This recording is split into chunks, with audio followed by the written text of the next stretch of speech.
Yo! You know?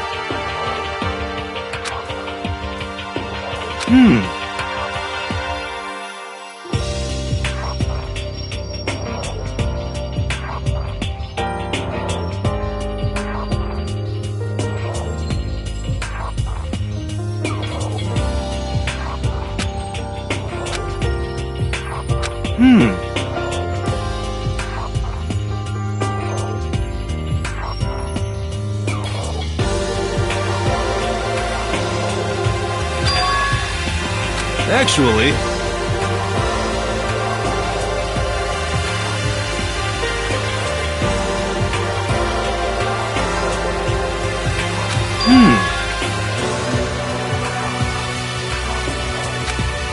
You know? For serious.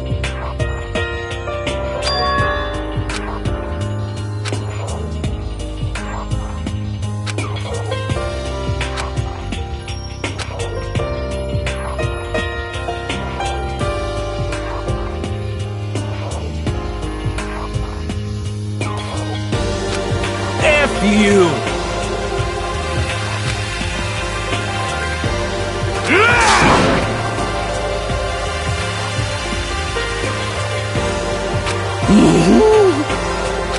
What?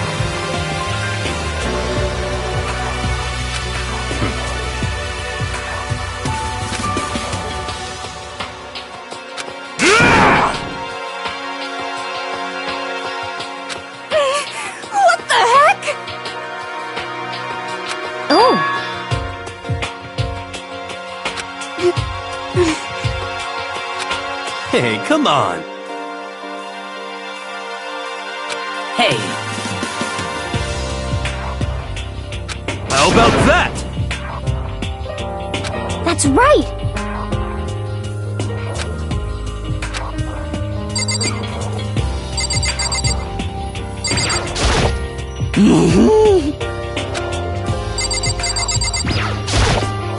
What's your problem?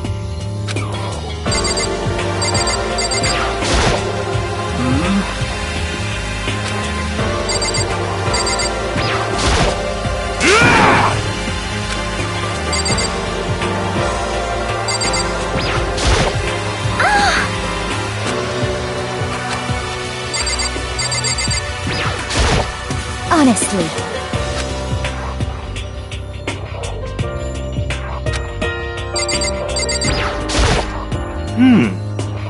What? What?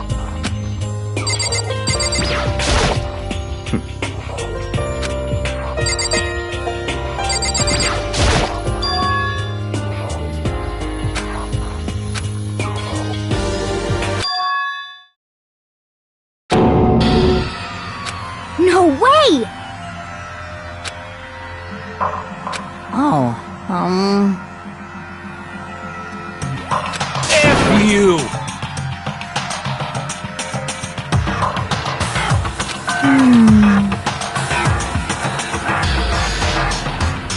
Wrong.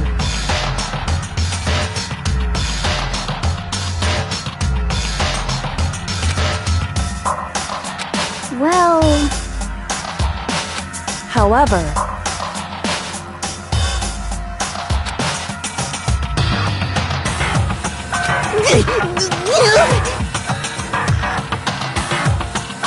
Without a doubt.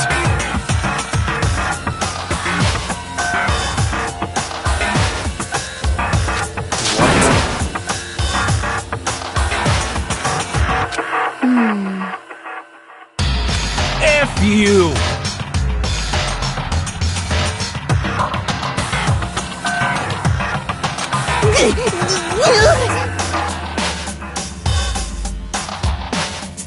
Damnation!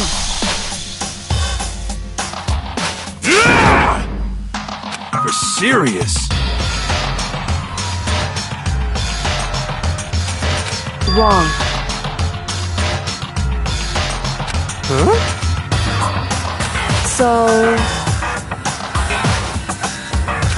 What?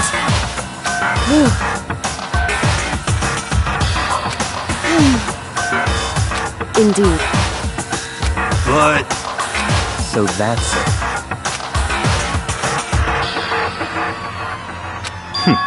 Interesting. That's terrible!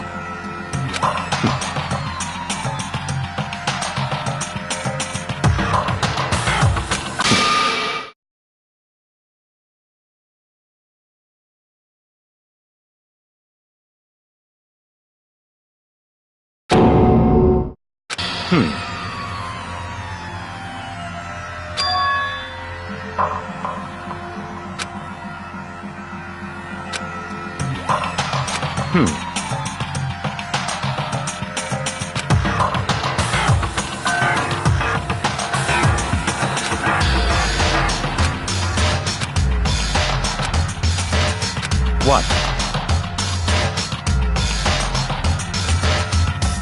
Say what?!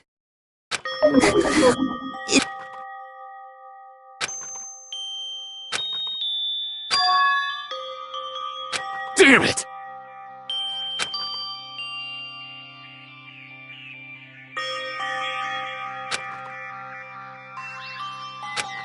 So,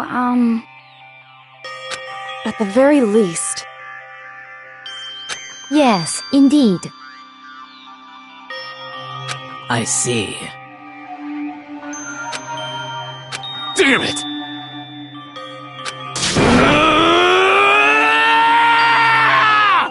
I swear I will save her!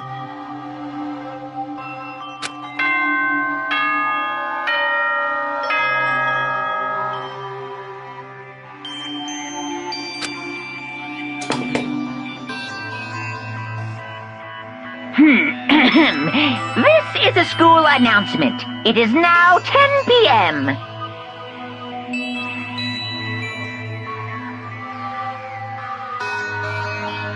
As such, it is officially nighttime.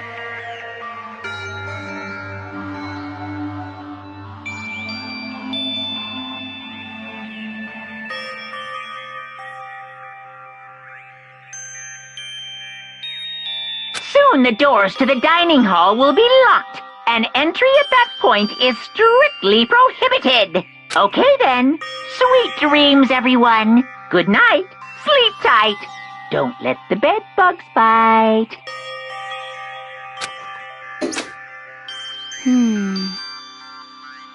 There is nothing to be done.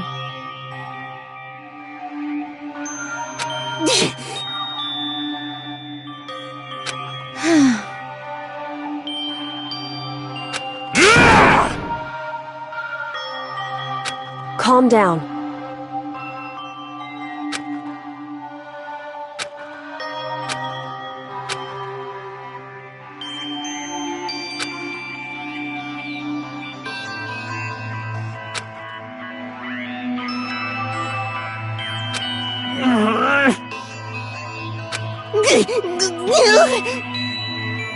This is fine.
The murders that people forgive are way more abnormal than the ones they don't.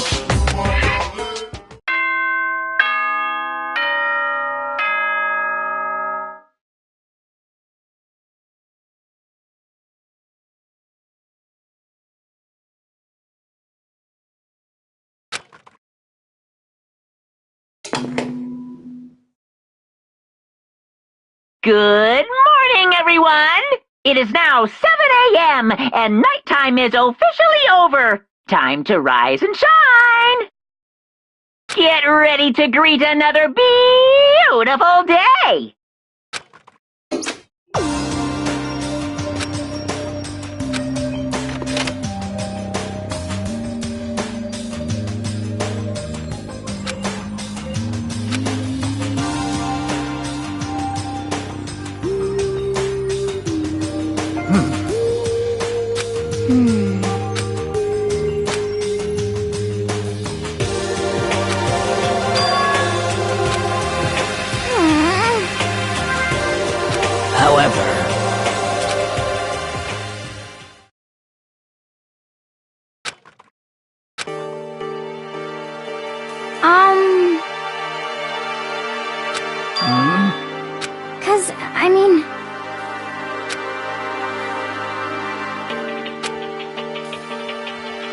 It can't be. It would seem...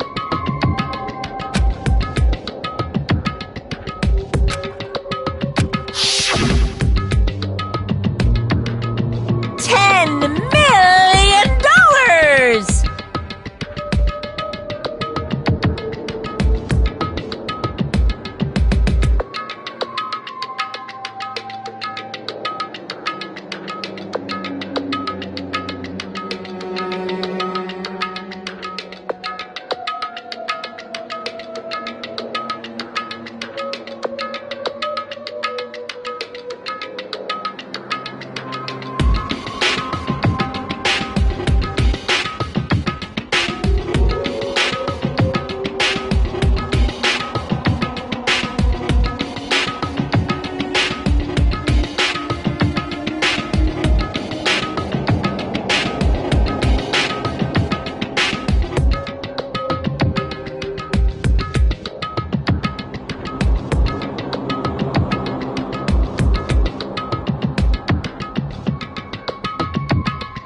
I've prepared this graduation present for whichever lucky student makes it out of here alive. What do you think?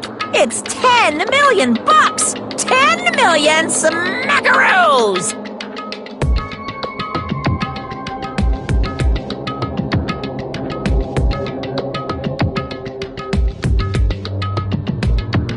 It's like totally wowie wow wow, am I right?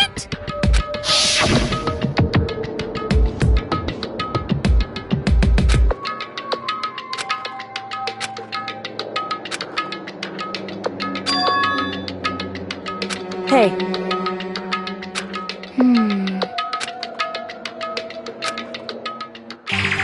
Hey.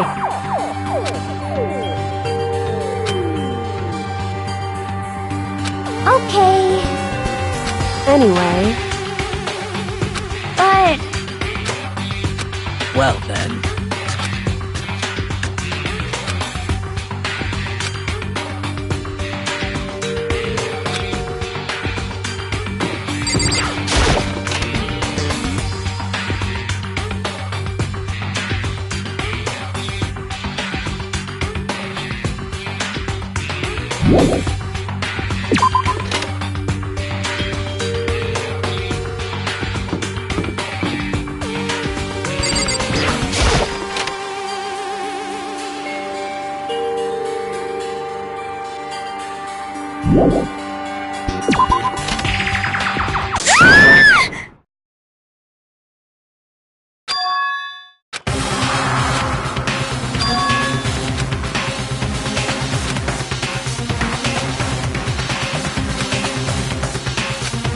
please!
Okay.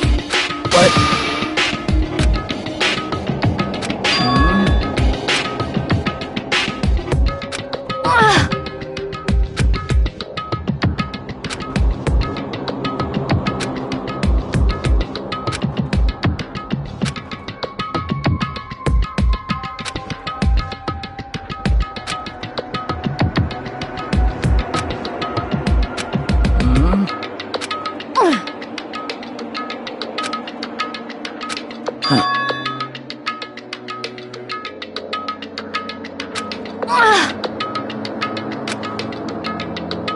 But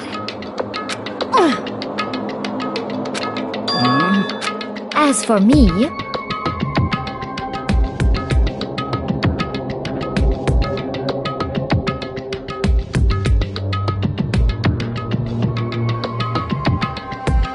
I see.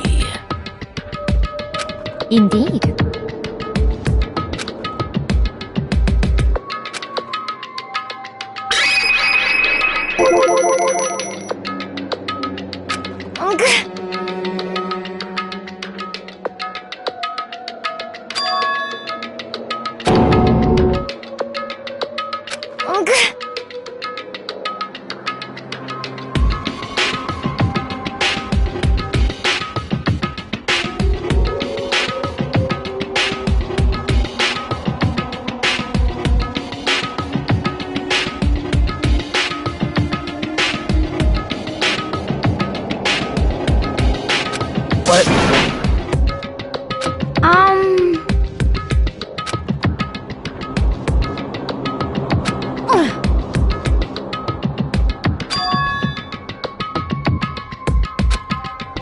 Indeed. Actually... Huh?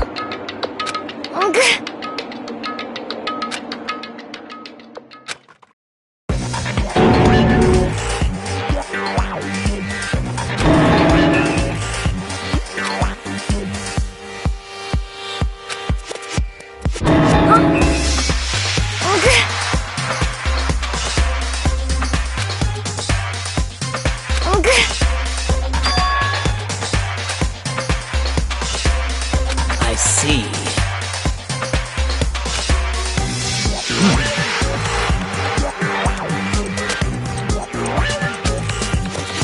Just a second! Let's see... I see.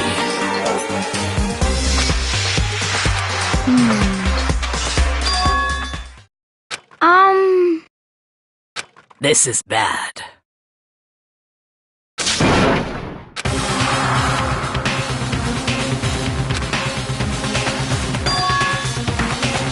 What?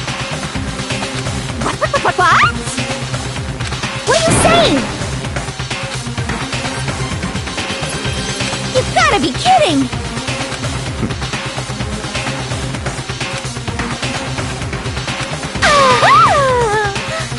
Stop talking. What?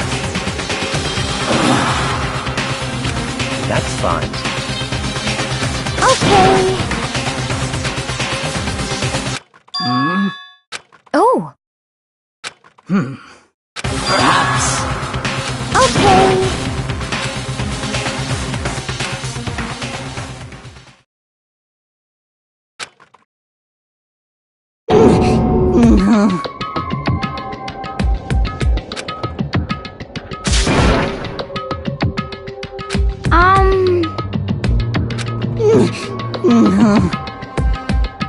What?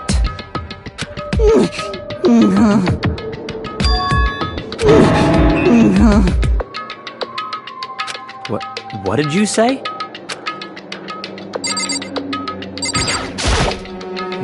What did you...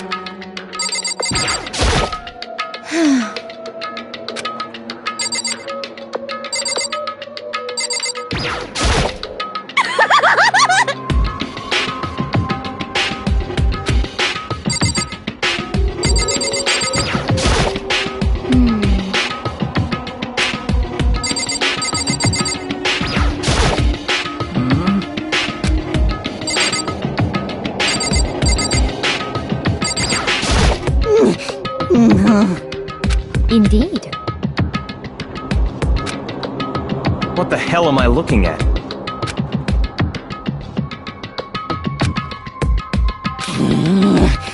This is unforgivable!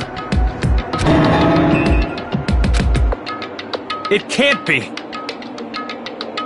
Damn!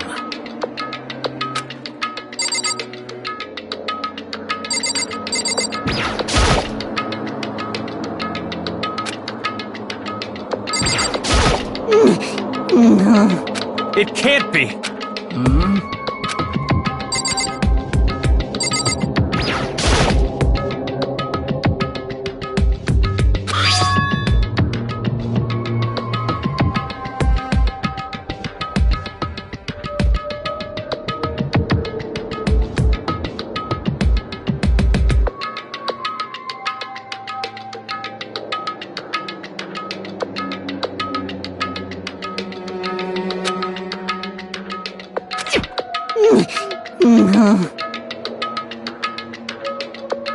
Well...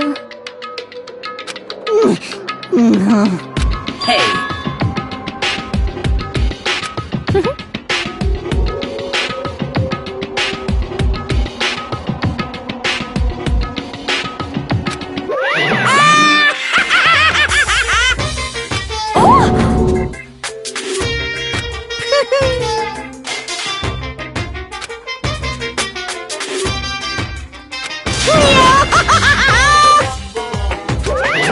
What?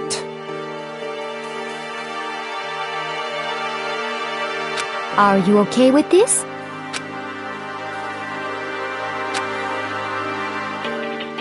Yeah!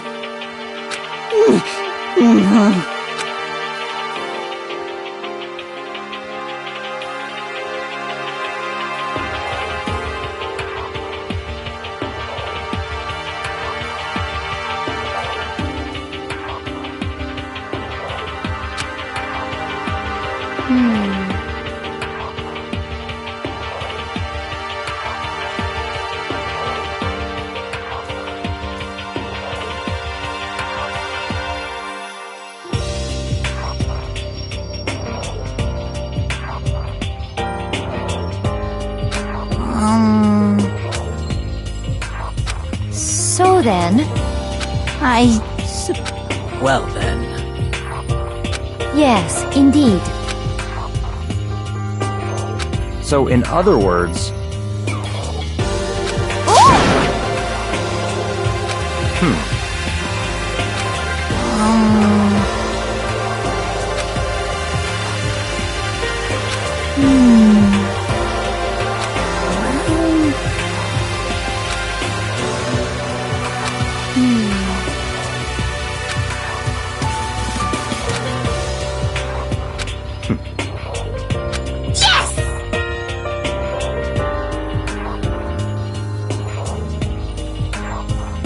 what?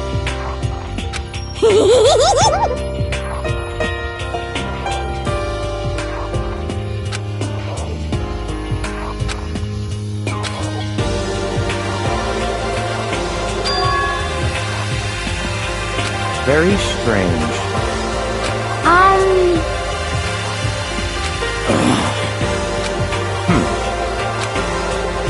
So that's it.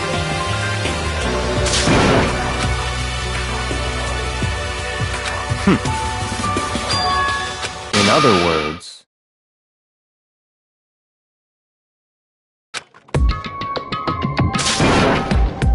what?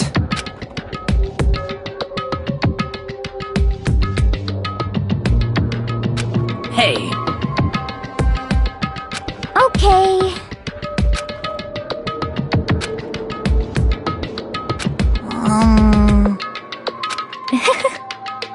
well then.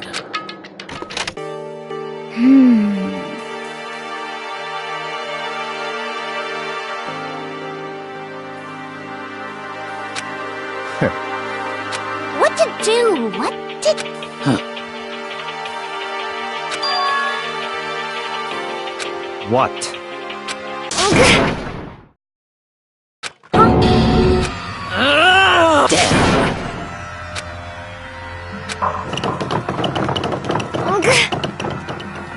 Well, Oh! Just a second! So then... What are you saying?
Everyone... Just a second! What?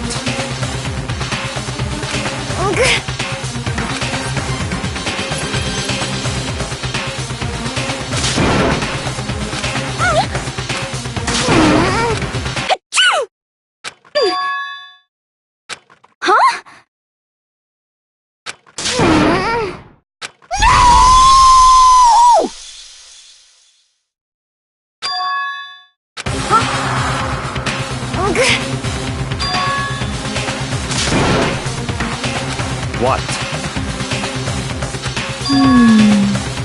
It's all clear now. So then... So then.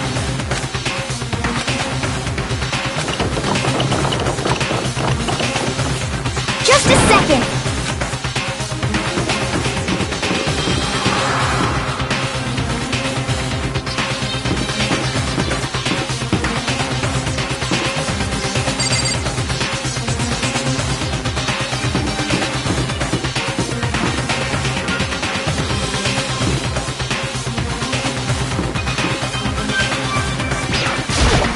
Do you understand?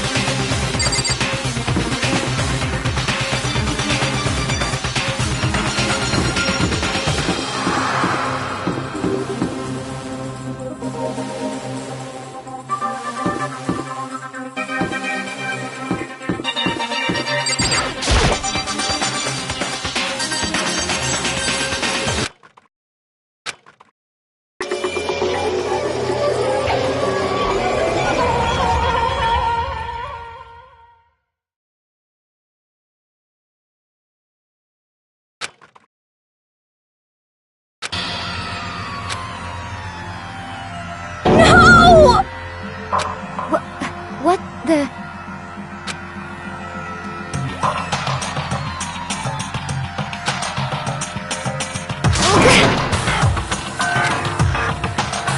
No way!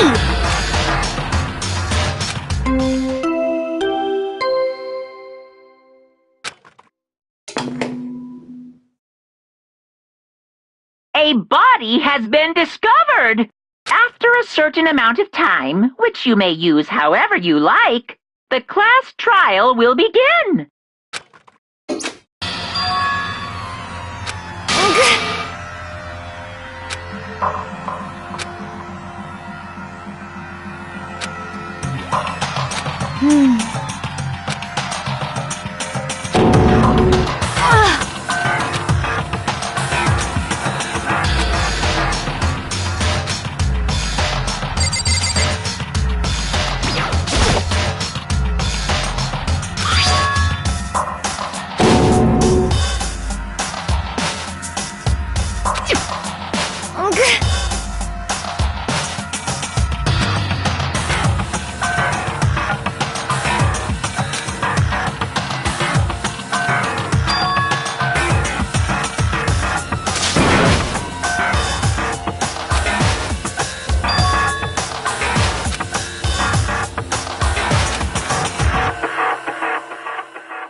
Are you okay with this? So then...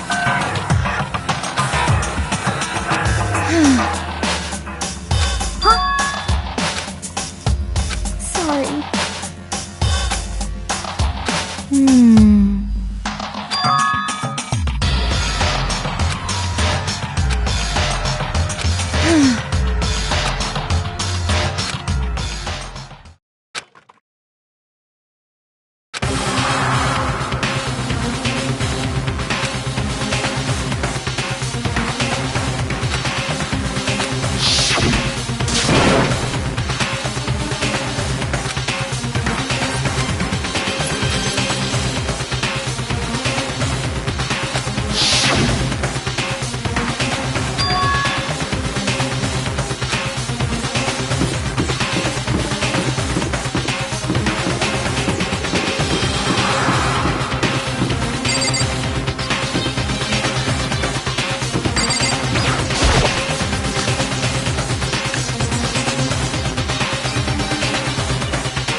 However,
What?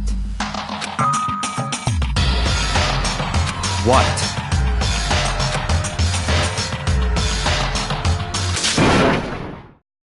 what? Hey! I see.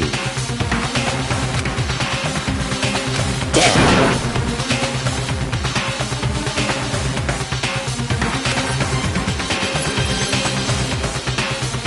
Oh!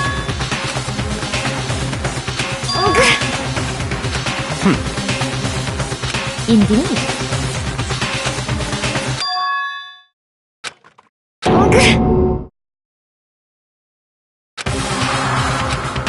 What did you say?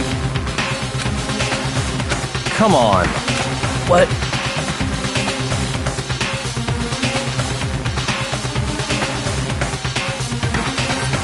Hey!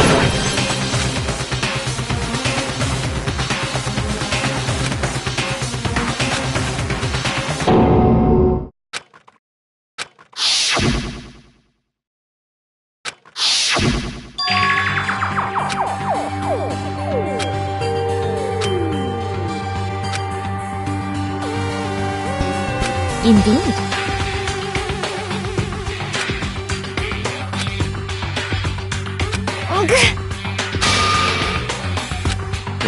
What did you... Why?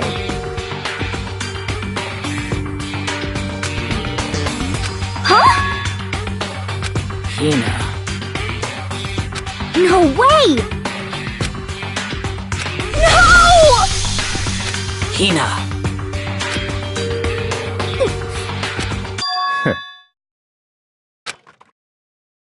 What? Well... Huh? Damn.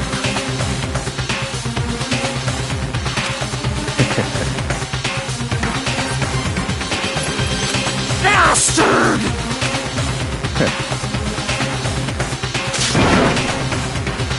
Huh? Damn.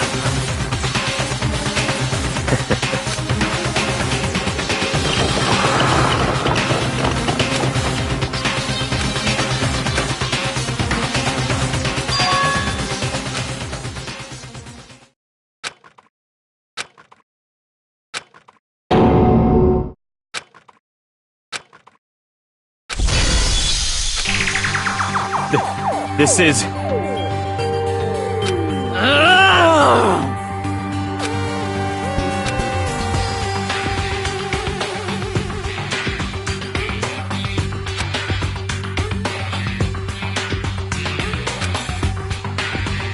Huh?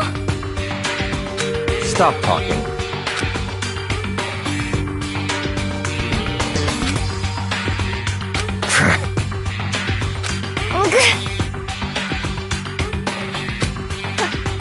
Huh? Not possible.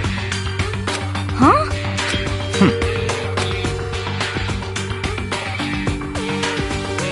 Well...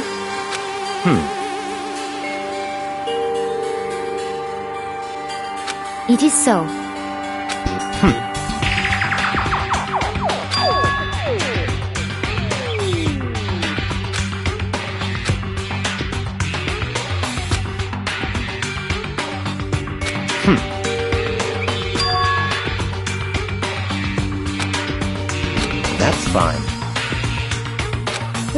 see.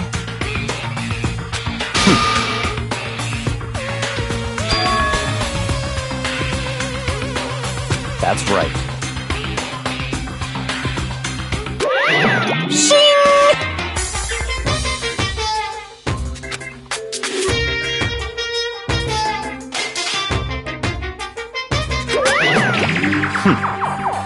Let's see. Perhaps.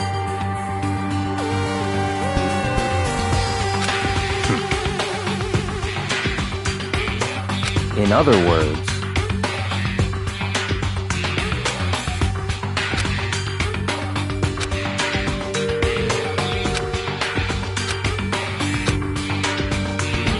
what? So then, but... I mean...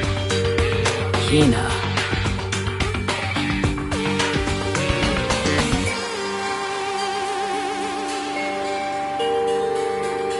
Huh?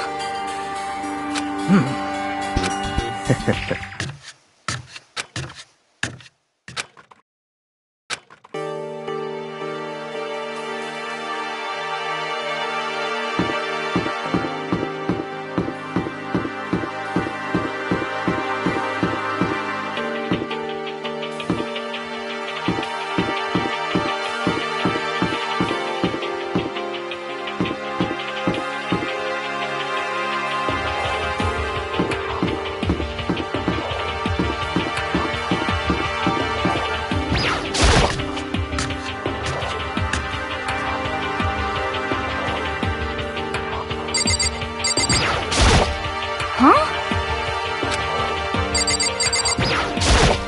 Damn.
Come on. Indeed. Goodbye.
A body has been discovered! After a certain amount of time, which you may use however you like, the...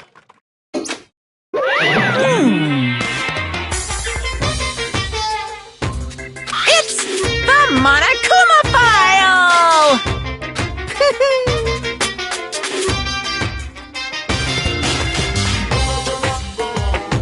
What? Stop talking. Punishment is waiting for you. See ya later!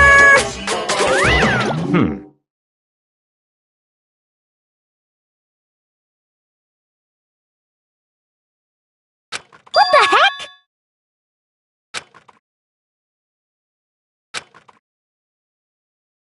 That's terrible!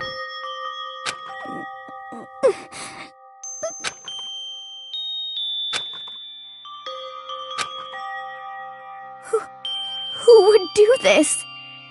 Why? Why?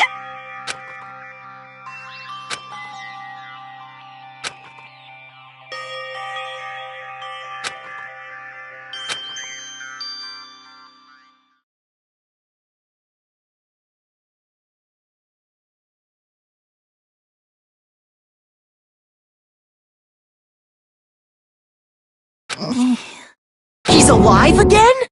Where am I? Cold. So cold. Is winter coming? Hifumi! Wake up! Huh? That's right. I remember now. Hope's Peak. Come on, you gotta wake up! I remember everything before I met you all. I met you all.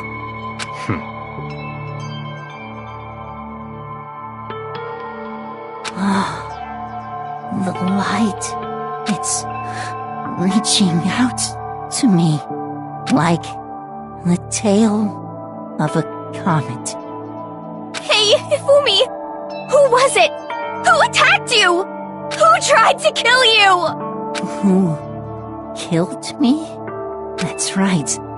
I remember their name. Yasuhiro.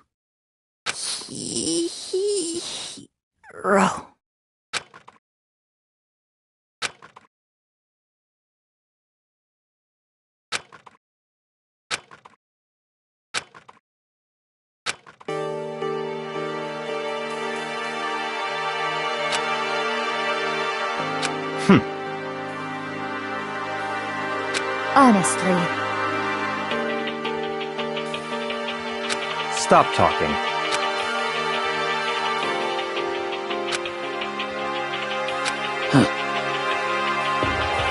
Then perhaps...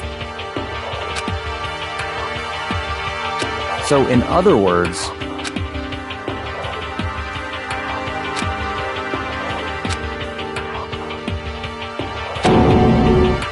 What is this?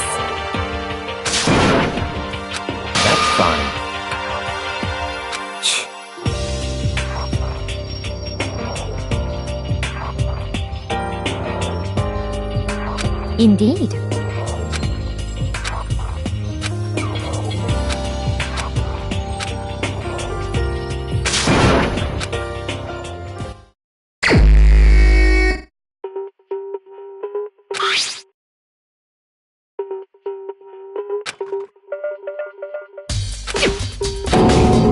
Very strange.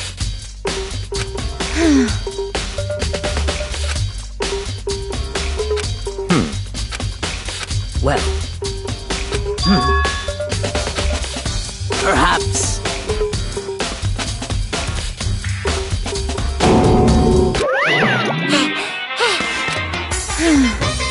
Monokuma appears! Yep.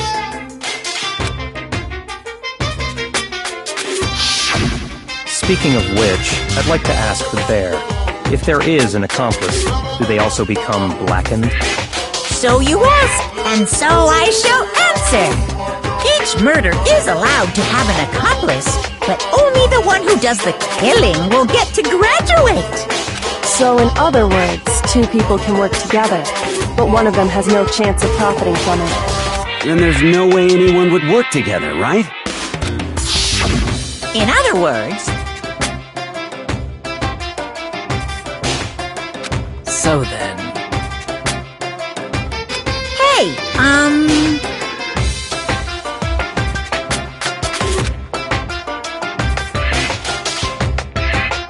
phew.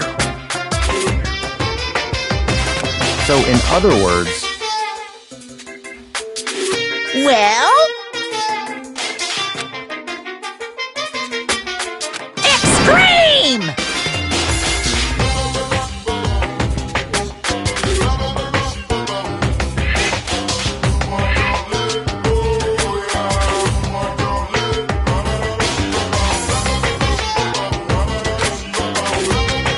Well now.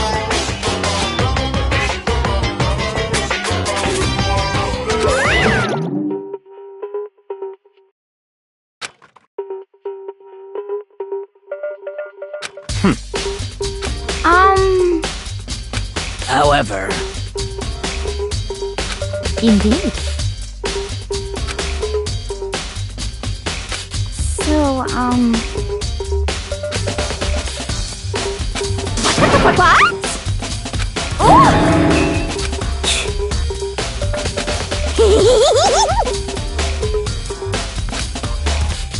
You SOB!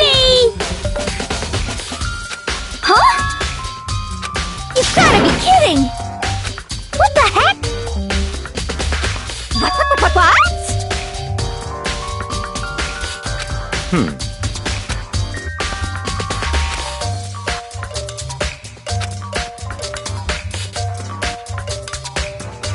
Yep.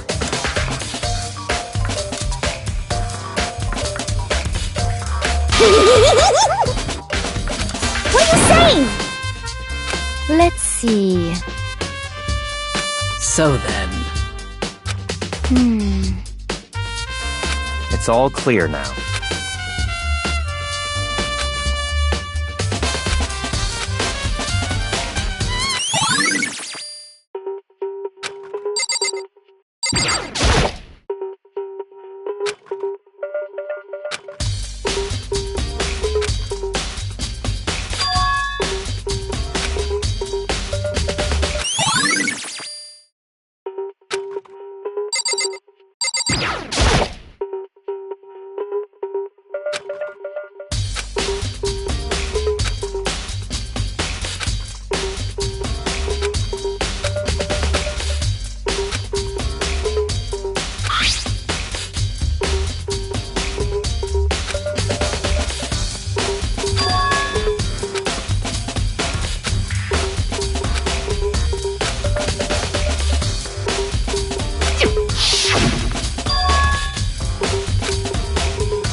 So, in other words...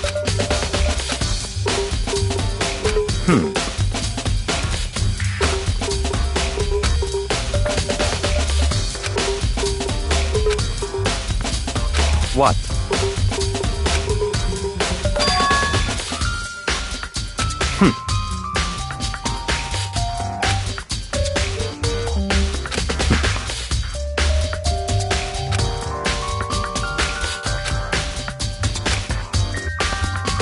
What?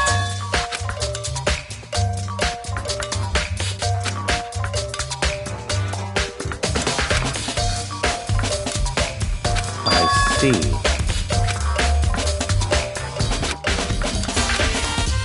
That's enough. Goodbye.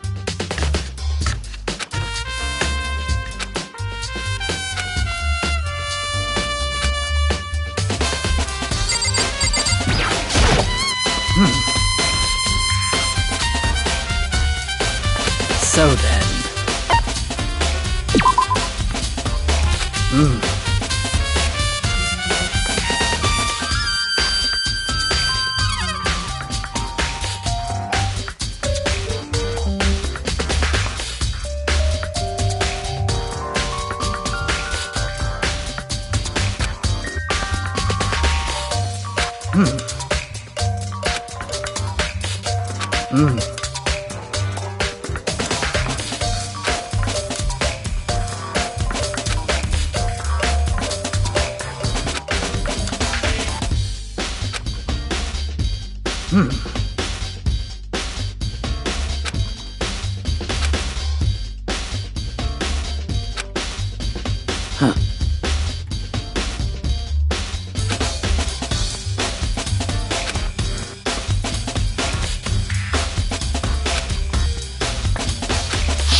However,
however,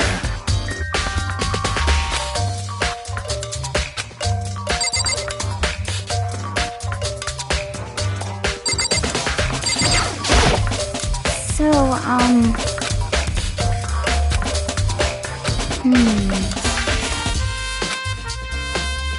But...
Let's see. Yes, indeed.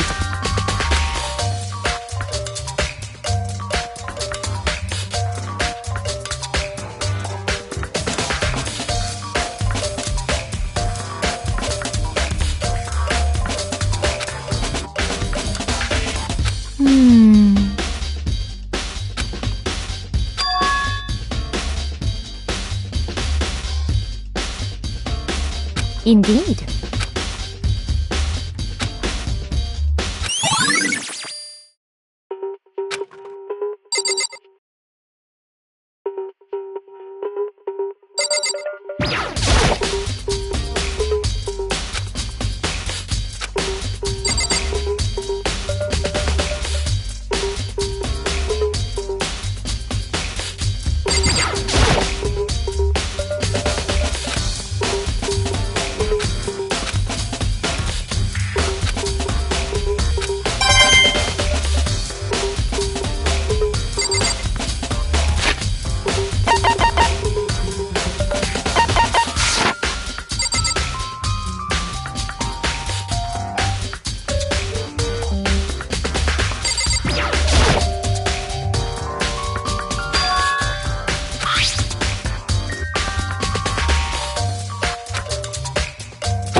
It's all clear now.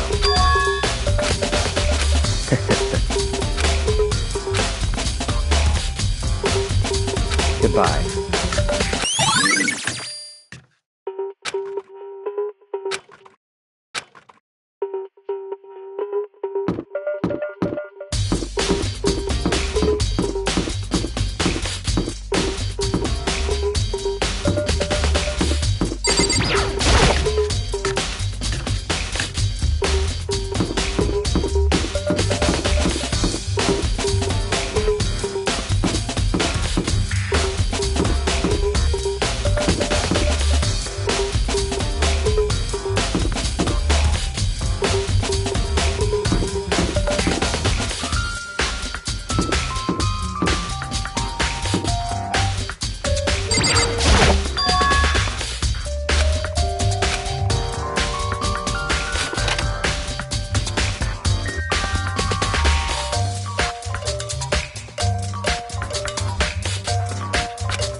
Just a second.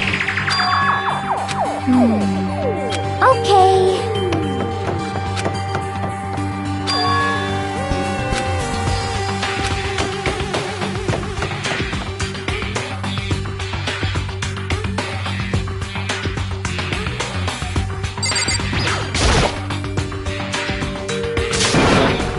I mean...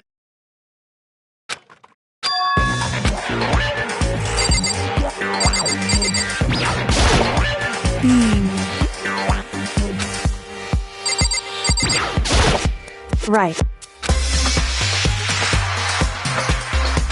Don't be mean! What?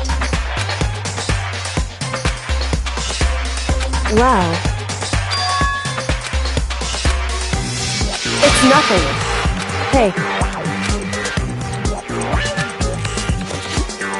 And? I mean...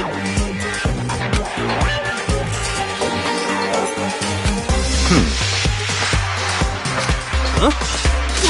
Let me out of here! You got it all wrong! It would seem...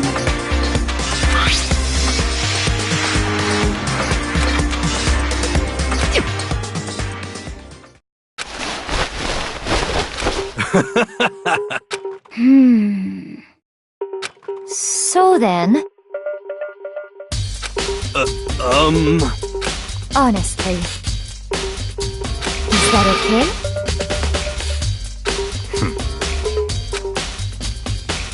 Could it be...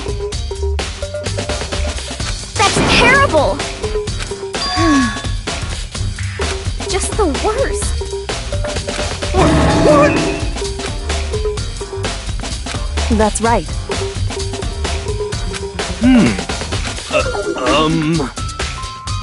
What the heck? Please! What are you saying? What the heck?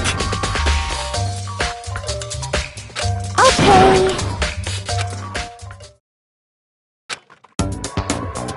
Huh. See? Look. See how loose it is? I mean, come on. I'm blind as a bat in here. Can't see my feet at all.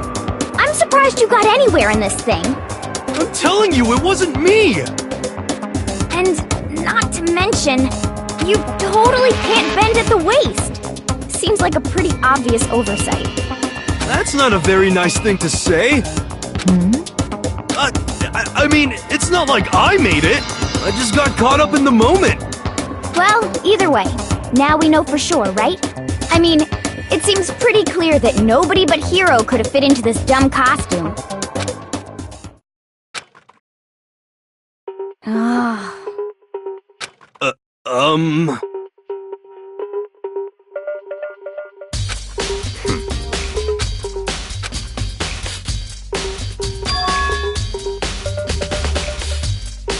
Just a second! But... Honestly. what the heck?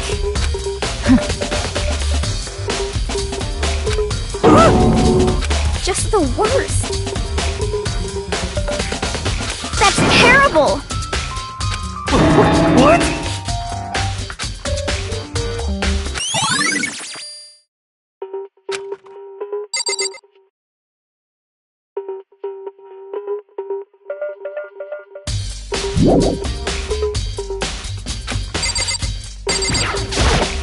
Oh. Then perhaps...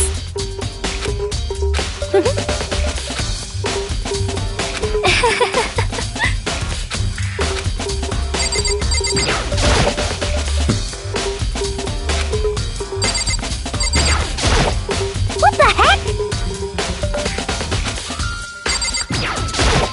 What the heck?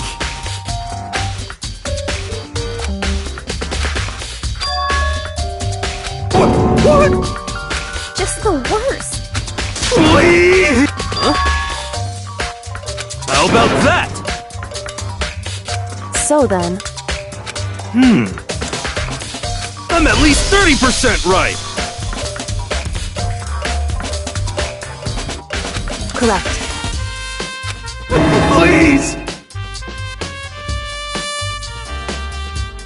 What the heck?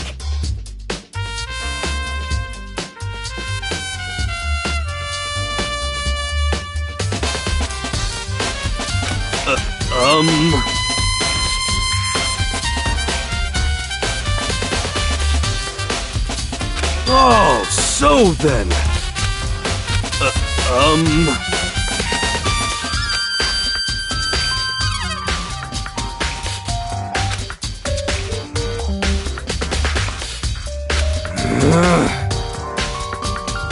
Hey. Just the worst. So,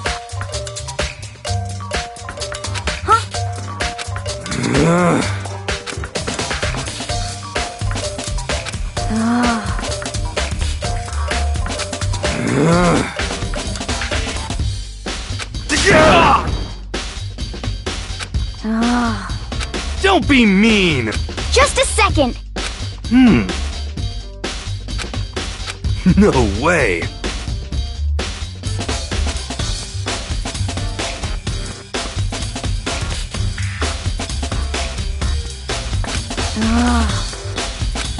Please.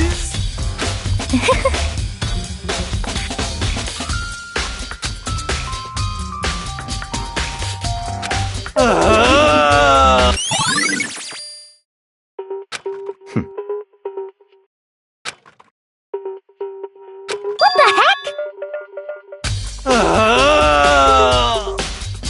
Just the worst.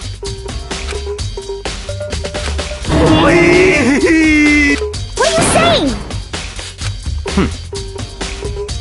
What?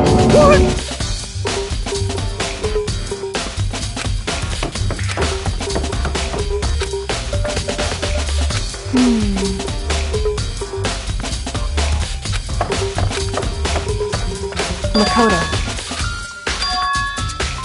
It would seem...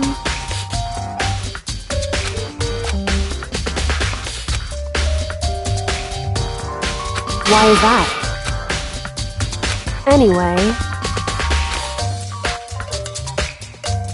Shall we go? Hey. Correct. Hey. Anyway...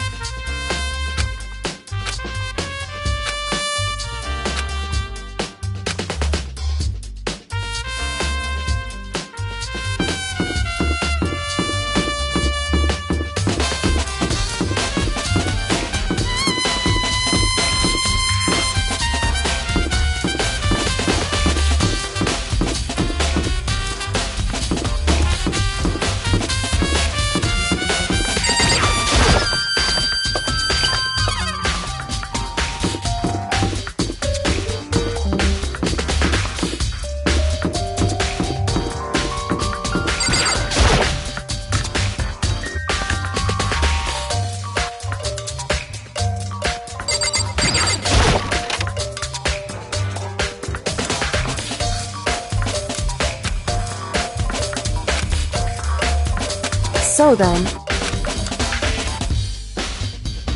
I knew it.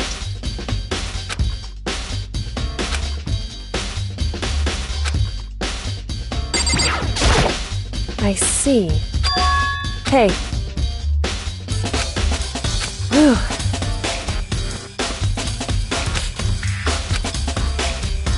So then...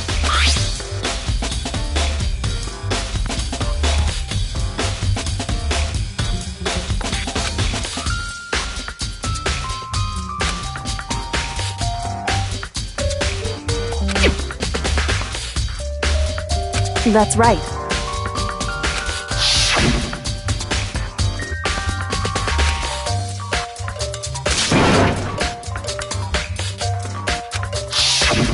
In other words...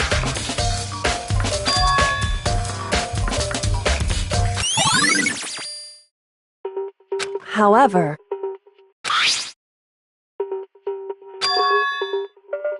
Makoto. Because...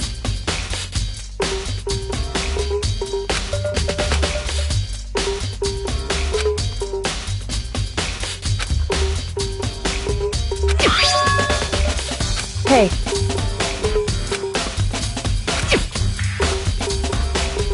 Is that right? So then...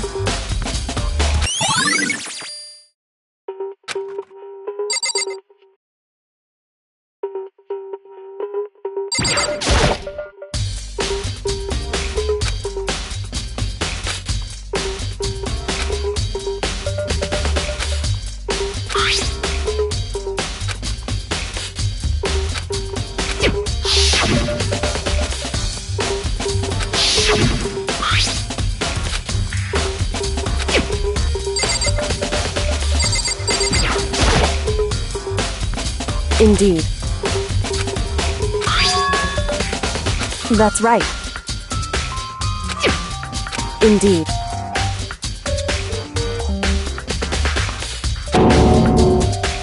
Why is that?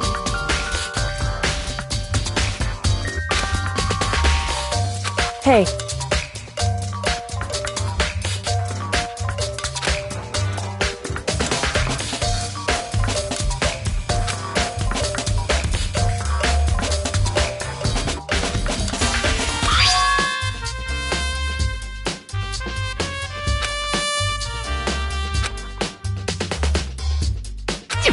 So...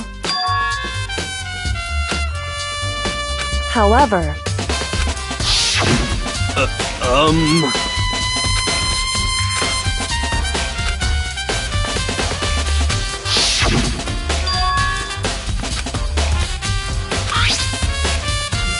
Is that right?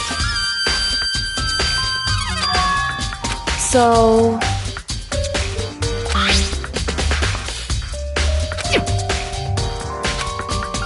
Hey. So then...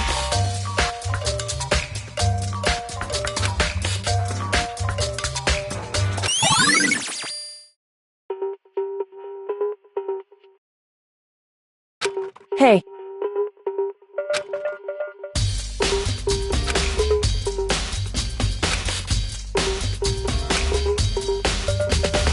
Is that right?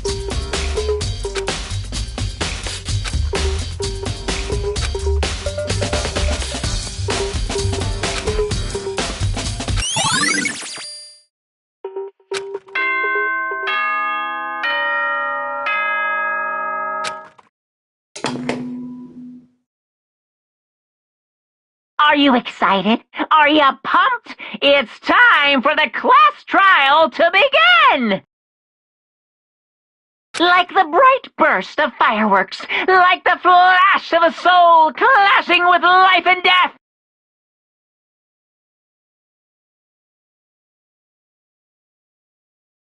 and so, with no further ado, everyone please meet at the usual spot.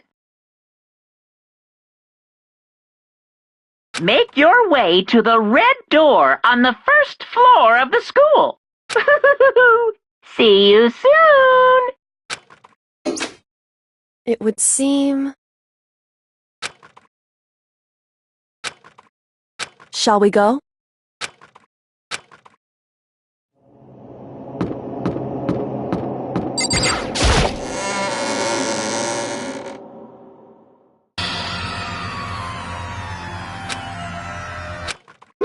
Monokuma appears! Wrong!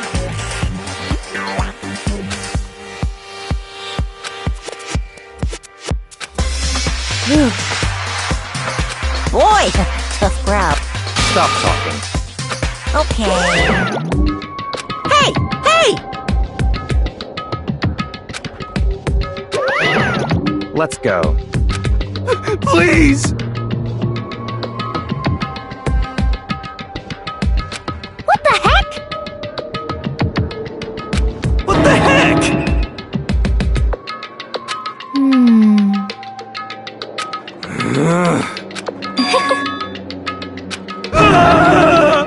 Hey, That's right.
Just the worst. What? Come on.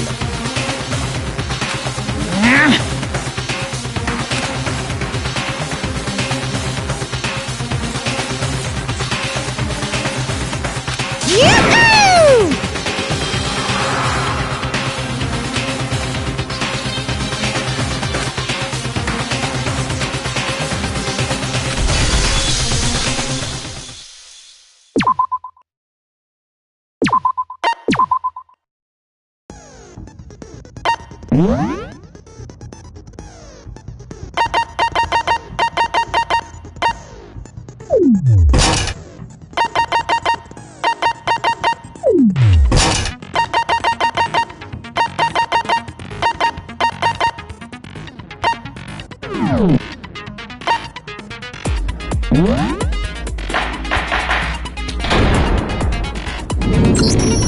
Let's begin with a basic explanation of the class trial. So, your votes will determine the results.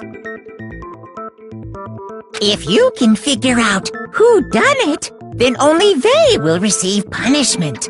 But then I'll punish everyone besides the blackened, and the one that deceived everyone else will graduate. Now then, to begin with...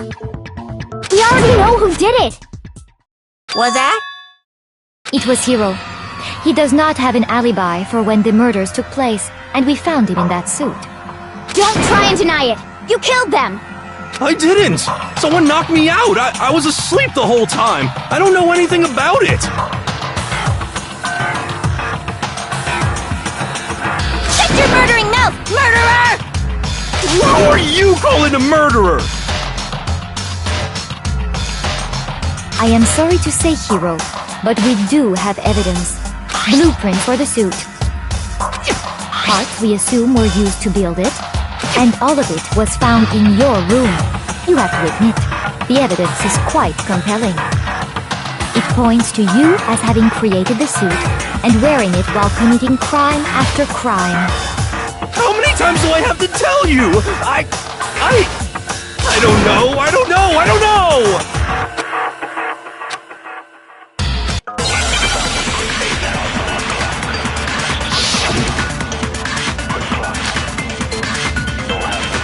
Everything we found in your room. The blueprints, the suit parts, they are all proof enough that you are the culprit. I don't know anything about that stuff. It's not true. It's a conspiracy. Hero, why? Why did you kill them? No! Just hold on a second.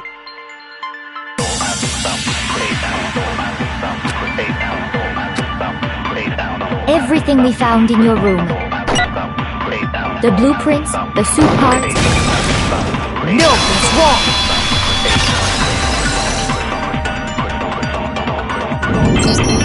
Are we sure Hero really made those blueprints?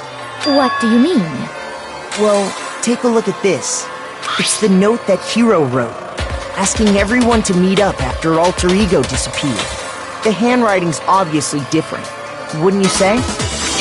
When you compare it to the blueprints. There's no way you could think the same person made both of them. Unless that person made it a point to disguise their handwriting. No, the differences are bigger than that, I think. Come on! I'm not smart enough to think of trying to change my handwriting anyway. So Makoto, are you saying you don't think Hero's the culprit? And he is not the only one. I think Hero is innocent as well. Then who was in that Robo-Justice suit? Is it like Hero said? Was there really someone running around in a second suit? The suspicious individual hidden within the suit. Go ahead, Makoto. Tell them who it was. So, who was in the Robo-Justice suit? I got it! Other than Hero, I can't think of anyone else it could have been. Obviously, he was the one in that particular suit, and we never found any kind of second suit.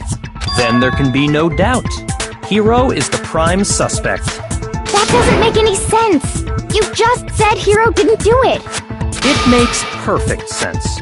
Hero was the suspicious individual in the suit, but he's not the culprit. So what you're saying is... That's right. The culprit in this case has nothing to do with being in the Robo-Justice suit. What? Now that's a bold assumption! And what reason do you have to make such a statement? You do have a reason, yes? Of course. But before we get to that, there's something else we need to clarify first. So let's get that out of the way. Hey, stop trying to boss us around! All things have a proper order. So what is it? What needs to be clarified? We must clarify the method of transportation for Taka's lifeless body. It would seem that his corpse was moved using certain particular items. Makoto, can you tell us what they were?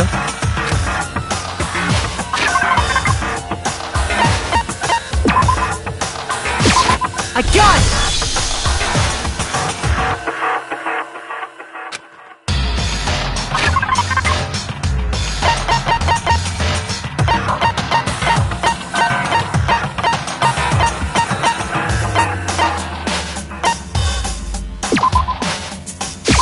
I got it! They were a dolly and a tarp, right?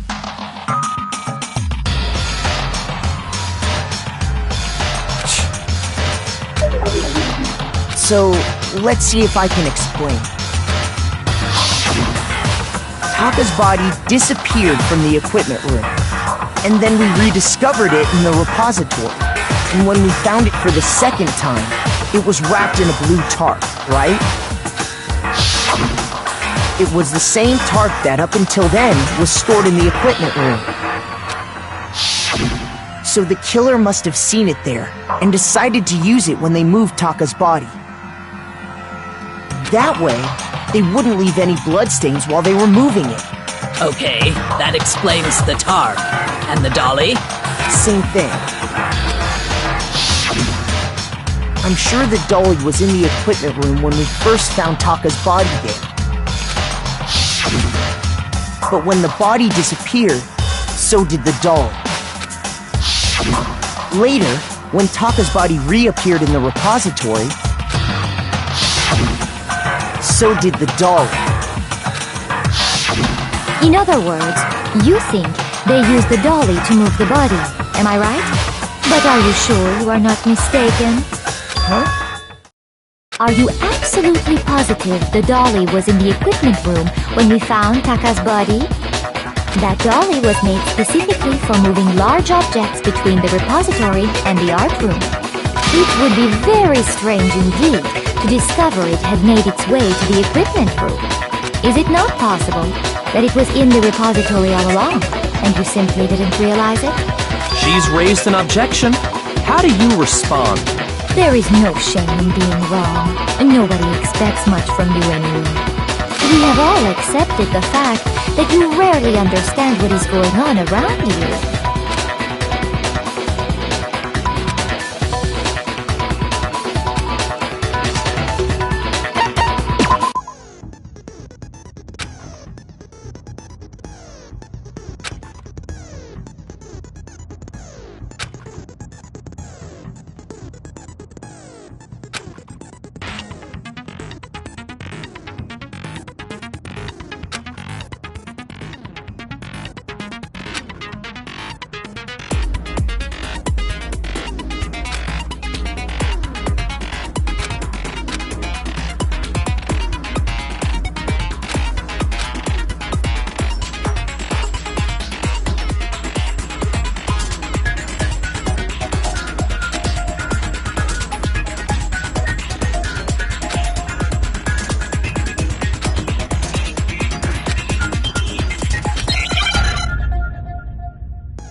You have it wrong! I cannot agree! You are a fool! So pathetic! Lies will get you nowhere! Do your worst! Away with you! You miserable wretch! I cannot agree! You are a fool! Lies will get you nowhere! Do your worst, you miserable wretch! You have it wrong! I cannot agree! You are a fool! So pathetic! Lies will get you nowhere! Do your worst! Away with you! You miserable wretch! I cannot agree! You are a fool! Lies will get you nowhere! Do your worst! You miserable wretch! You miserable wretch! You have it wrong!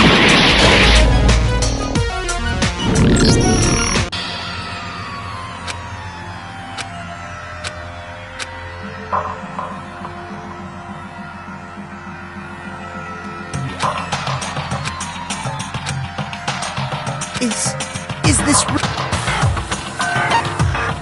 I refuse to give up yet!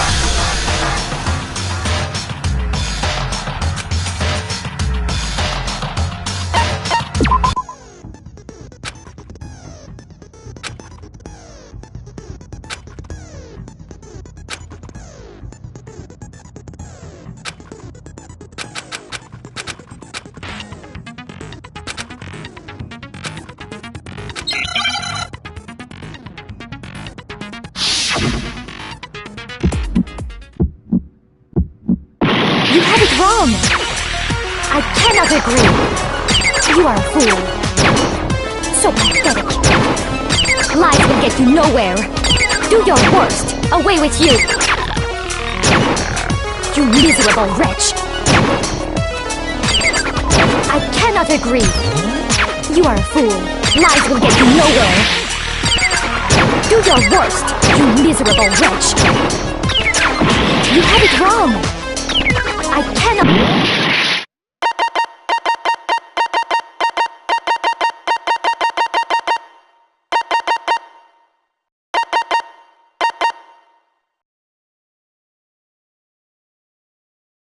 Agreed. You are a fool. So pathetic. Lies will get you nowhere. Do your worst. Away with you. You miserable wretch. I cannot agree. You are a fool. Lies will get you nowhere. Do your worst. You miserable wretch. You miserable wretch. You have it wrong! I cannot agree! I cannot agree! This should prove it!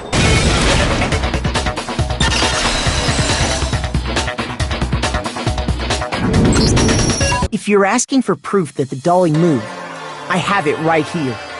When I found the dolly in the repository, one of the wheels had a blood stain on it. There was a pool of blood in the equipment room with a tire mark in it that matched the dolly wheel's tread. The killer probably rolled the dolly through the blood on accident as they wheeled the body out of the room. And as the blood dried on the tire, they moved the body into the repository. So there's my proof that the dolly was used to move Taka's body. Well, anyway, that was just something we had to get out of the way. Let's get back to the main subject. Yeah, the subject of how Robo-Justice didn't do it. Because if it's not a killer robot, then what kind of robot is it? I'm not sure that really matters. I'd be happy to explain why the occupant of the suit couldn't possibly be the killer. If you look back on how the body was transported, it will become immediately obvious.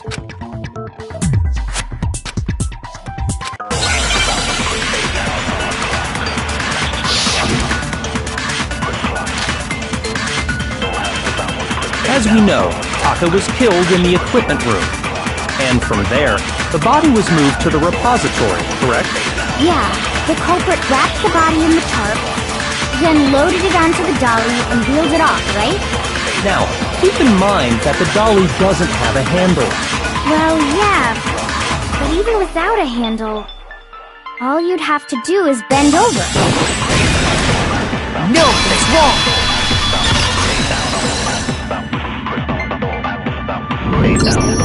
You're absolutely right that you could push a dolly without a handle if you stoop down low. But if you were wearing that suit, do you think you could actually get into a position like that? What do you mean? Think back to what you said when we were all checking out the suit together. Remember?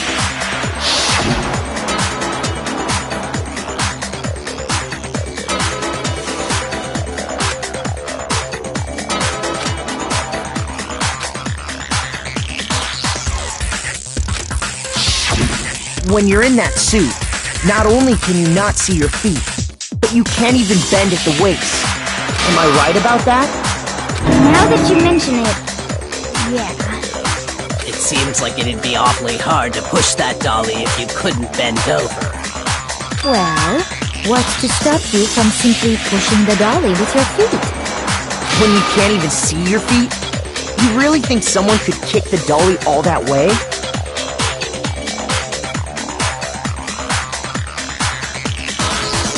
It'd be totally impossible! Not that I can say for sure myself.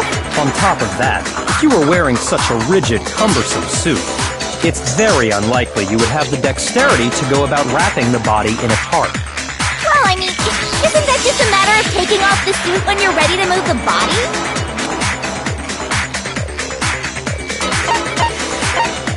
I got it! I don't think taking off the suit was an option. If you remember...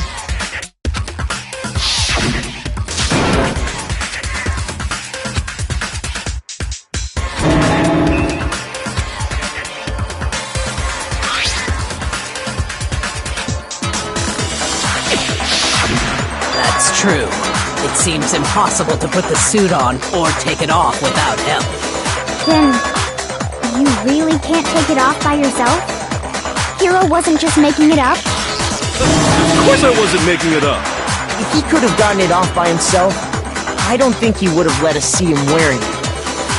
Showing up in the suit was basically an invitation for everyone to suspect it. Yeah, that's right! So, it's really, really true that Robo-Justice couldn't have moved the dolly? To be clear, whoever did move the body, it couldn't have been Hiro in the robot suit, correct? No, wait. Just a second, if you please. Have you forgotten about the picture that I took? You all got a good look at it, did you not? The image of Hifumi being dragged away by Robo-Justice? If whoever was in that suit is not the culprit, how do you explain that? Besides, do you remember what the now deceased Hifumi said?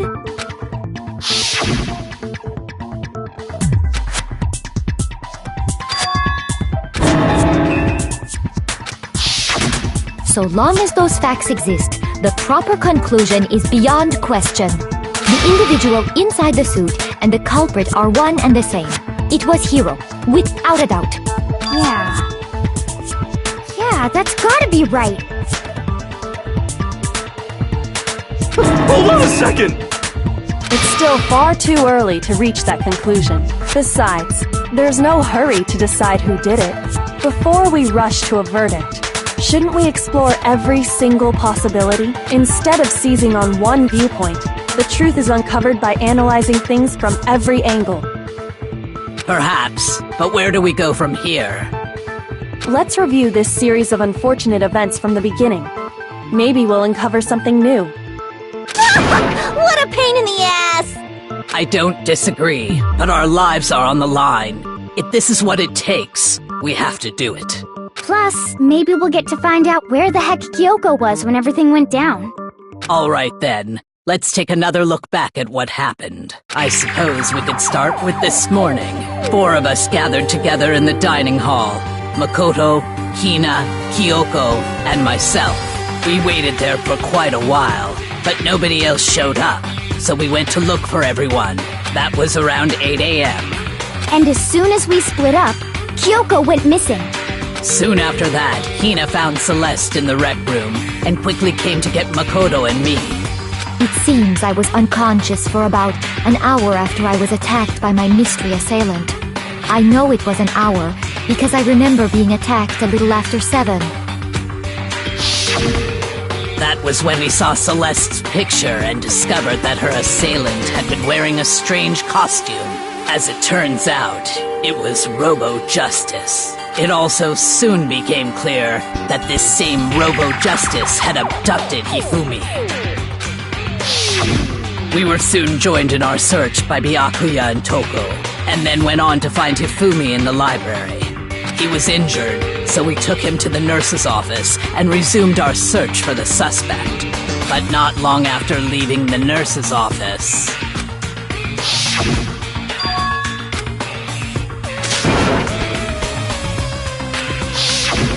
When Celeste told us that, we decided to split up and search the second floor.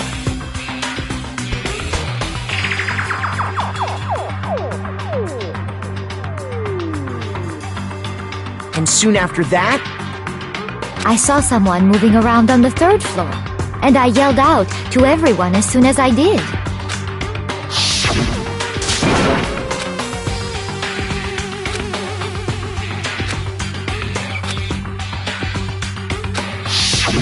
and then...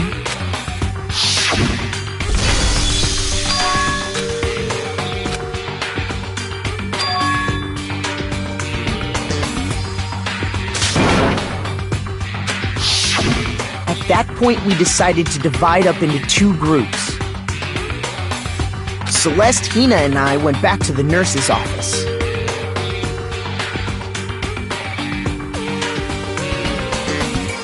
While Sakura, Byakuya, and Toko chased after the suspect.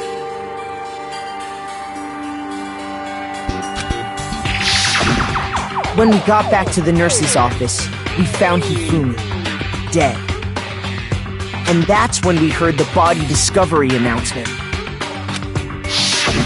I left Celeste and Hina there and headed back to the 3rd floor. to let the others know what had happened. Meanwhile, we had just discovered Taka's body in the equipment room. We must have found both bodies at almost exactly the same time, because we heard the same announcement not long after we discovered his body. And that's when I told you guys about Hifumi. Then the three of us headed for the nurse's office. But right after we left the physics lab, we ran into Celeste, who'd arrived after us. And she told us something very surprising. We rushed back to the nurse's office and saw that she was right. Then we remembered we'd left Toko passed out in the equipment room, so we hurried back again.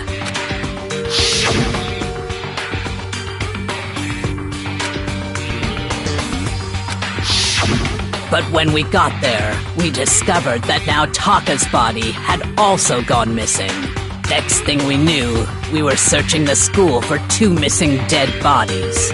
And after some time, Celeste informed us that she'd found the bodies, and we all headed to the repository, which is where we rediscovered the corpses. I think that about covers it. I see. The whole thing sounds exceptionally complicated. It certainly seems to me that these are not a simple series of connected events. Okay, well, if that's true, then what? Rather than a single series of events, I think we have to consider each murder a separate situation. And from there, we can uncover the contradictions surrounding all of them. Now then, let's get started, beginning with what happened to Taka.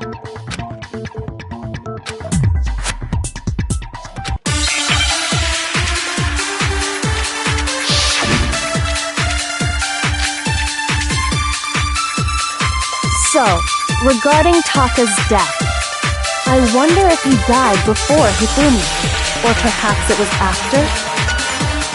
We already know what order they were killed in. Taka came last. what makes you say that? Because of the numbering of the justice. It's true that Hifumi, while Taka's dead. See? So it's obvious Taka came after. So, regarding Taka's... I wonder if, or perhaps it was... We already know what order they were killed in. Taka came last. What makes you say that? Because of the numbering of the Justice Hammers. It's true that Hifumi was killed with Justice Hammer 3, while Taka's death came from a swing of Justice Hammer 4. See? So it's obvious Taka came after. So, regarding Taka's death, I wonder if he died before Hifumi, or perhaps it was after? We already know what order they were killed in. No, it's wrong!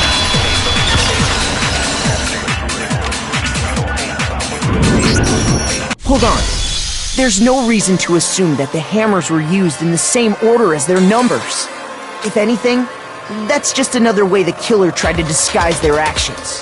So you're saying the culprit wanted us to think the hammers were used in order, but in reality Taka was killed before Hifumi? Okay then, let's see the proof.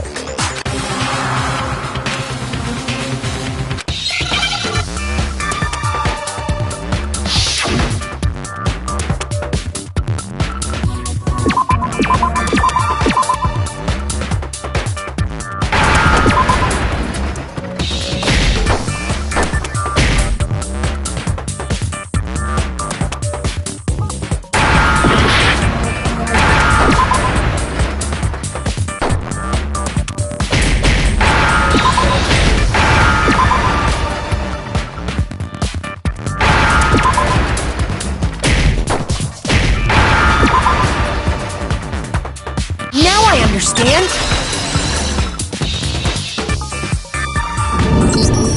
I got it! Papa's wristwatch! See? Look! It broke with the hands pointing just past 6 o'clock. It must have gotten broken when he was attacked by the killer, because as of last night,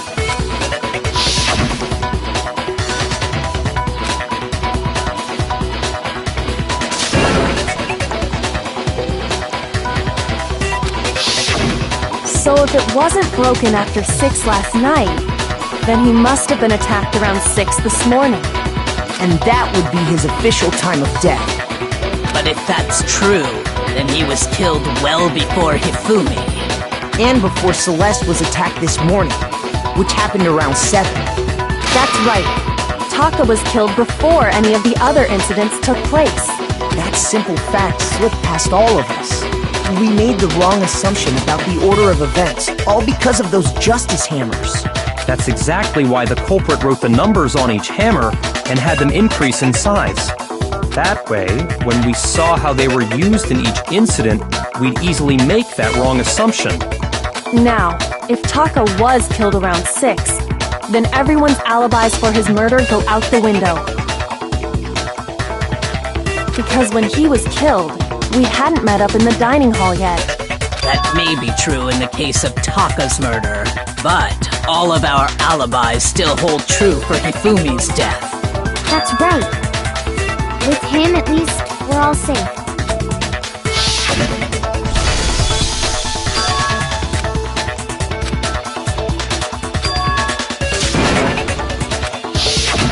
When we heard Hifumi screaming, we were all together. Except for Hiro and Kyoko.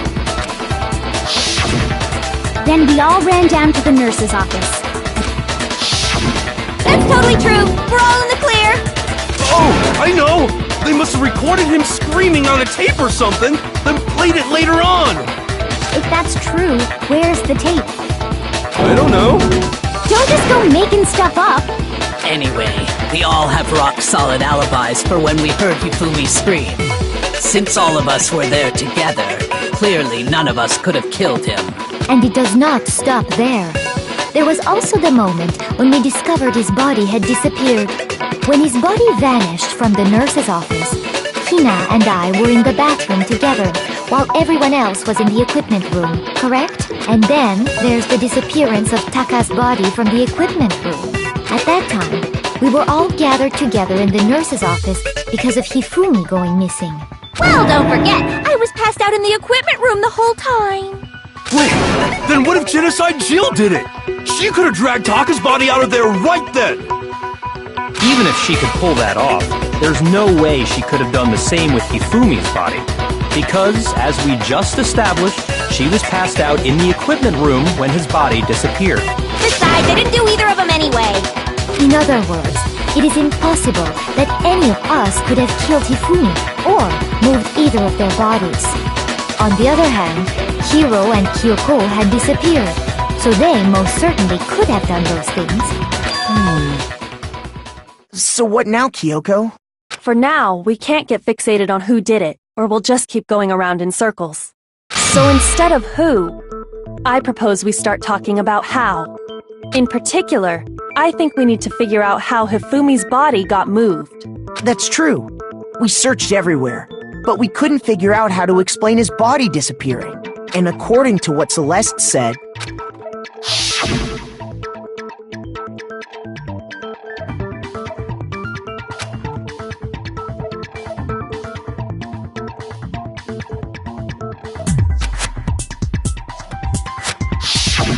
his body apparently disappeared in the 1 minute her and Hina took their eyes off of it. But to carry that much weight from the first floor up to the 3rd in that short amount of time? Oh man, yeah! There's no way! It'd be impossible! Well, what if I told you there was a way to make the impossible possible? What? How? If the dead body were to move itself. The dead body moved on its own? No! Not another... ghost! I don't think it has anything to do with the occult. I think what she's implying is, we thought Hifumi was dead, but perhaps in reality he was still alive. He was... alive? Are you saying Hifumi wasn't carried out of the nurse's office, but simply walked out on his own? But I mean, we found his body. He was dead. Perhaps he was simply playing dead. That it isn't possible.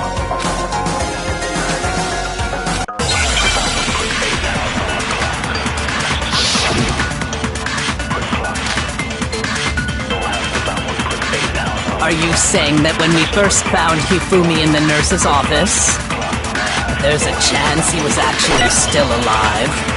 No, it is impossible. Hifumi was dead, without a doubt. And you know that how?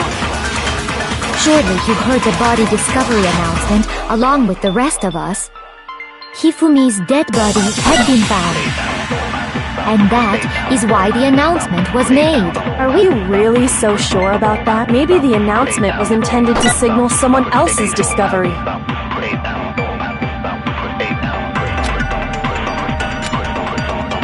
Are you saying that when we first found there's a chance he was No, it is impossible. Hifumi was dead, and you know that how? Surely you heard the body discovery announcement along with Hifumi's dead body had been found. And that is why the announcement was made. Are we really so sure about that? Maybe the announcement was intended to signal someone else's discovery. Are you saying that when we first found there's a chance he was... No. It is Hifumi was dead, and you know that. Surely you heard the body discovery announcement along with the Hifumi's dead body had been found. And that is why the announcement... Are we really... Maybe the announcement was intended to signal someone else's discovery.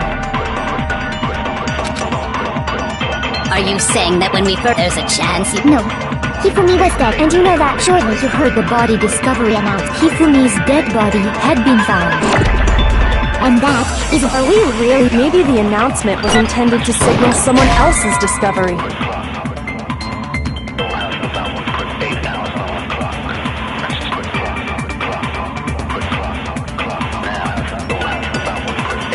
Shoot! Are you saying that when we first found there's a chance he... No. Hifumi was dead, and you know that. Surely you heard the body to Hifumi's dead, and that is... Are we really... Maybe the announcement was intended to signal someone else's discovery.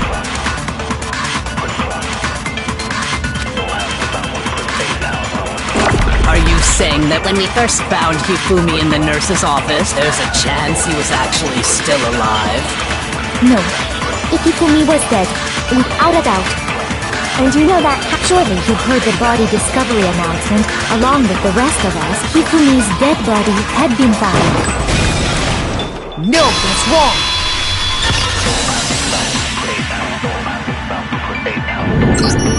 Was the body discovery announcement that was made really intended for Hifumi?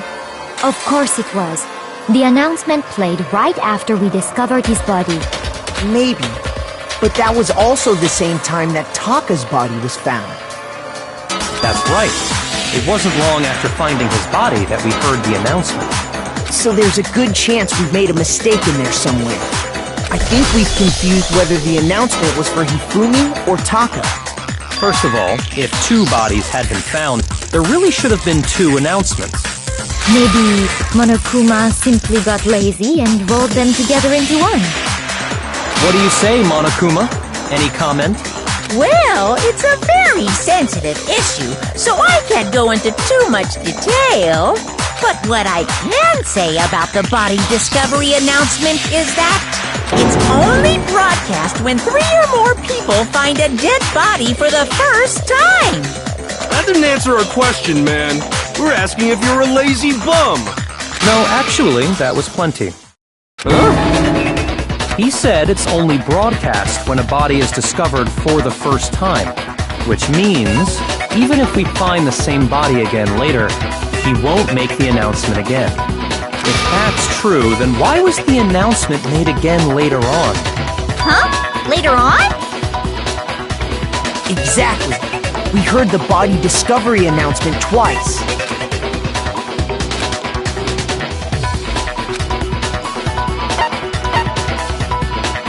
Got it! We heard it a second time in the repository, when we rediscovered the two bodies.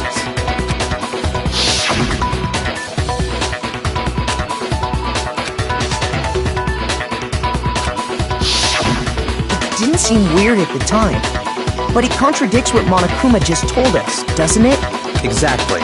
If we were actually rediscovering both bodies, the announcement shouldn't have played. And in reality, when the two dead bodies were rediscovered, one of them was actually being discovered for the first time.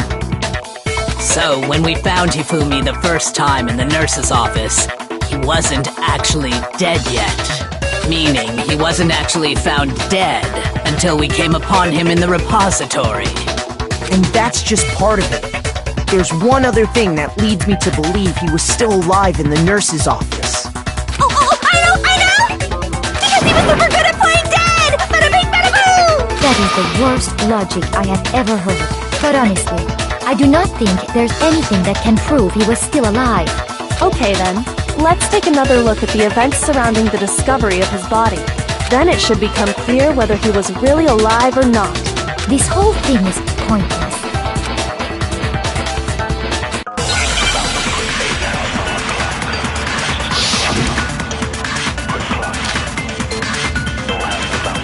Well, here's one thing we do know.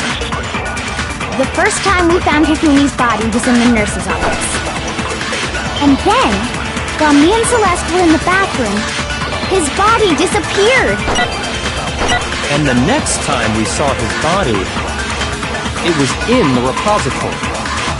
But when you compare his body before being moved and his body after being moved, other than the change in how it was positioned, there was no notable difference. No, that's wrong!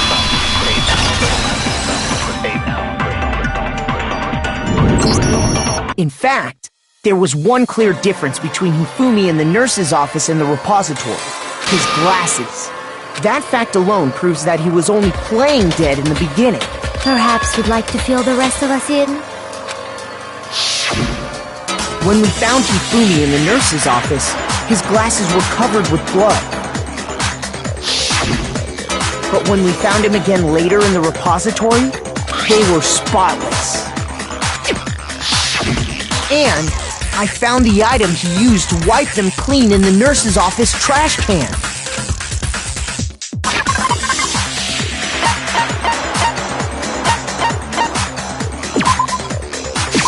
I got it! It was a glasses cleaning cloth featuring a certain cartoon mascot. One look at the bloodstain on the cloth should make things clear. This piece of cloth was used to wipe Hifumi's glasses clean. And the mascot on the cloth is the same one that's on the digital camera, right? And whose digital camera was it? Hifumi's, of course. The character was Princess Piggles. From Demon Angel Pretty Pudgy Princess, I think. I highly doubt anyone but Hifumi would have brought something like this to school. I see your point. And the only people here who wear glasses are... I wouldn't be caught dead using a tacky piece of garbage like that. A few tissues is all I need to keep my glasses clean. Then there's no question. It belonged to Hifumi. So what you're saying is... What exactly? What I'm saying is, the blood on his glasses was wiped away using his own glasses cleaning cloth. Even if that is true, it does not mean he wiped the blood off himself. But who would benefit from a clean pair of glasses other than the glasses owner? That's a good point. And it must have been him, right? So let's assume that Hifumi was still alive in the nurse's office. He pretends to be dead. Then when he's alone, he wipes his glasses clean so he can see. Then he stands up and walks out on his own 2 feet. And with that, the impossible task of moving his copious corpse becomes possible, wouldn't you say? But then, if he was just pretending to be dead, what was with all that blood? Was it paint or something? The fridge in the nurse's office contains packs of blood for emergencies. He probably used one of those. He figured if he was gonna play dead, he should go all out, so he just dumped it everywhere! But he got crazy with it and had to wipe his glasses off when he was done! God, what an idiot! And if Hifumi was still alive at that point, the disappearance of Taka's body is easily explained. It should be perfectly obvious who must have moved Taka's corpse. I got it! It could only have been Hifumi. While we were all gathered in the nurse's office, he went to the equipment room and took Taka's body. That also explains how the door to the repository got locked. The door was locked? Well, after the bodies disappeared, we all went looking for them, right? So me and Sakura headed for the repository. But when we got there, the door was locked. And the repository door can only be locked from the inside. Which means, when Hina and Sakura got to the repository, someone was already inside. And it could only have been Hifumi, who just finished stashing Taka's body there. He convinced us all he was dead, and when he saw his chance, he dragged Taka's body to the repository. So, Hifumi wasn't just another victim in this case. He was one of the assailants. But that means he took part in the murders. I just can't believe it. If you're having trouble, would you like me to show you one more piece of evidence? There's more? Oh, absolutely. The single biggest fact pointing to his involvement has yet to be revealed.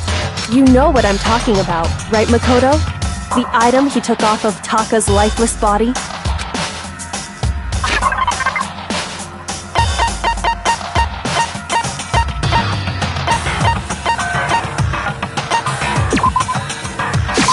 I got it! You're talking about the note Hifumi had hidden away, aren't you? Hidden note? That's right. We found it stuffed in his pants. What? In his pants? Yes, his pants. Okay, well, forget about the pants for now. Take a look at what the note says.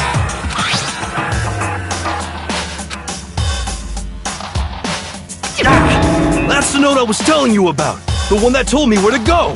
Huh? Wait, this one's a little different.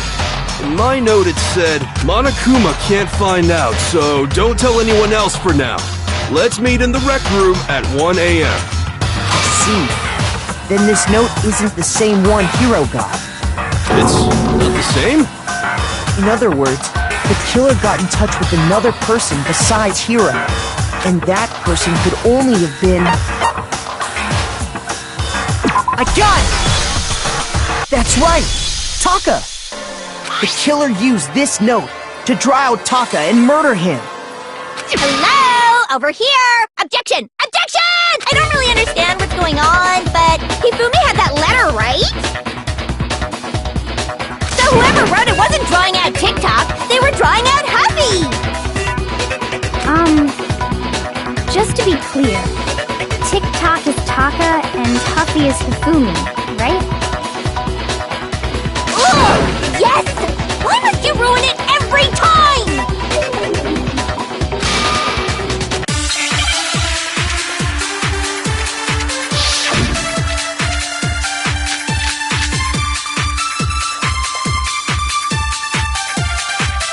Huffy had the note, right?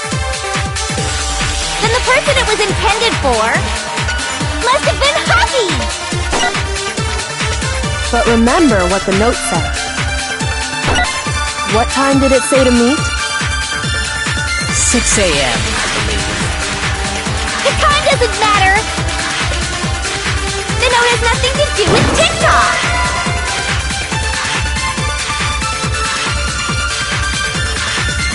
Huffy had the note, right? Then the person it was must have been Huffy! But remember what the note said. What time did it say to meet? 6 a.m. The time doesn't matter! The note has nothing to do with TikTok! No, that's wrong!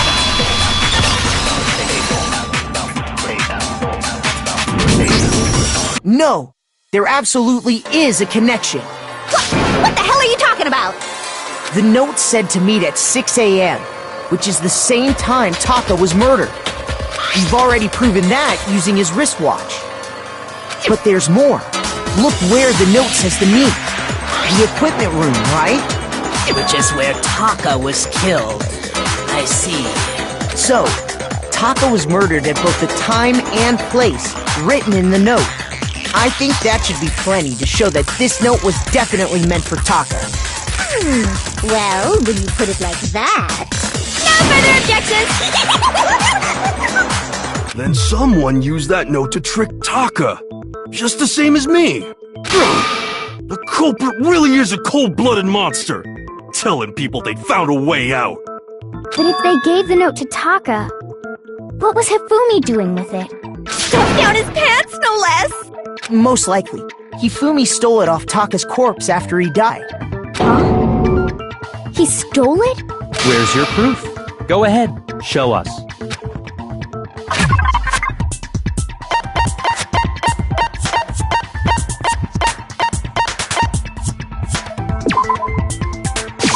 I got it! When I searched Taka's body, I saw that his lifeless hand was gripping a small scrap of paper. If I'm right about this, the sheet of paper this piece came from is... I knew it! It fits perfectly with the note we found hidden on Hifumi. Then Taka's scrap and Hifumi's note. Yup, they're from the same piece of paper. Hifumi had the note meant for Taka, while Taka's corpse still grasped a small piece of that note. There's only one way to explain it. Taka died clutching the note. Hifumi tried to free the note from his death grip, leaving behind only one small scrap.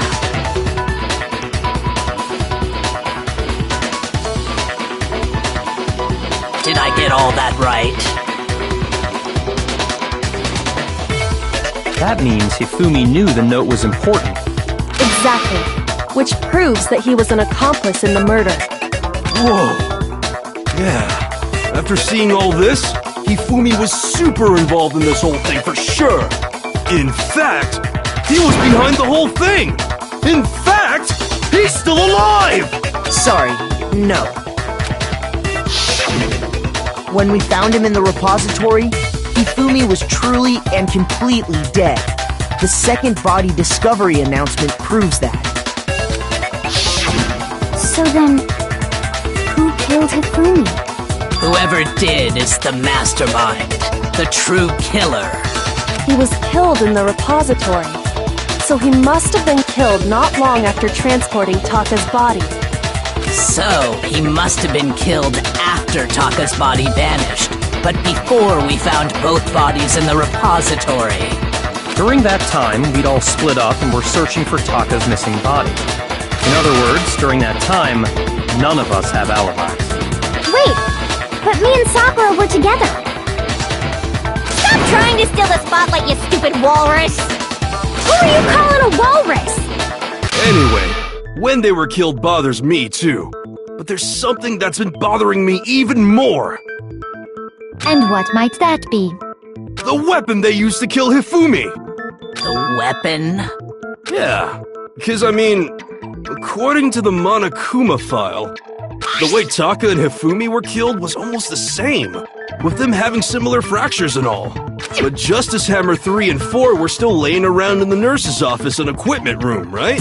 So if Hifumi was killed in the repository, the culprit would have had to grab one of the hammers, kill Hifumi, then put the hammer back where they found it. But wouldn't that be seriously risky for him? I'm surprised.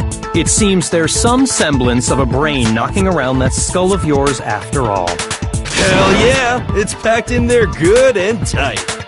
He's right, though. I don't understand it either. The Monokuma file makes it clear that they were killed using similar instruments. But if the hammers were already laying around those other rooms... So the question is, how could the culprit have gotten their hands on either of the hammers? Personally, I haven't a clue. So which hammer was used to attack Celeste?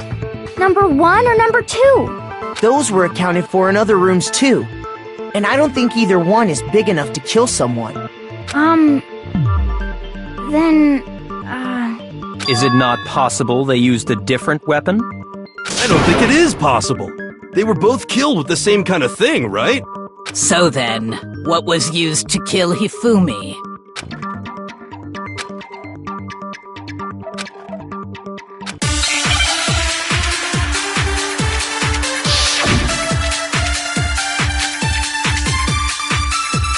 What was used to kill Hifumi?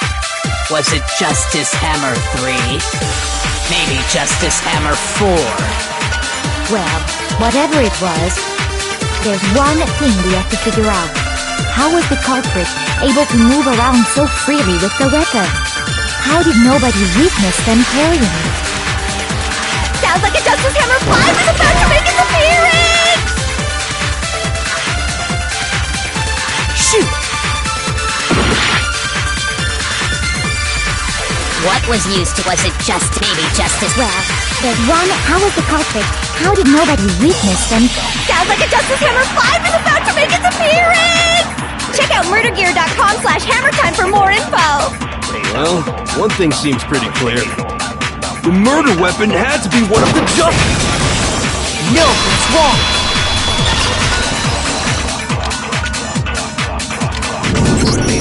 The murder weapon wasn't a Justice Hammer at all. No, it was something completely different. But, seriously? A different weapon? Specifically, a hammer from the repository. The killer could have easily used that to kill Hifumi. Now, all the hammers in the repository were covered in flecks of grit and debris. But for some reason, one of them had been scrubbed clean. Huh? And the reason it had been scrubbed clean was most likely because it was used to commit murder. If the hammer got covered in Hifumi's blood, of course they'd have to clean it off.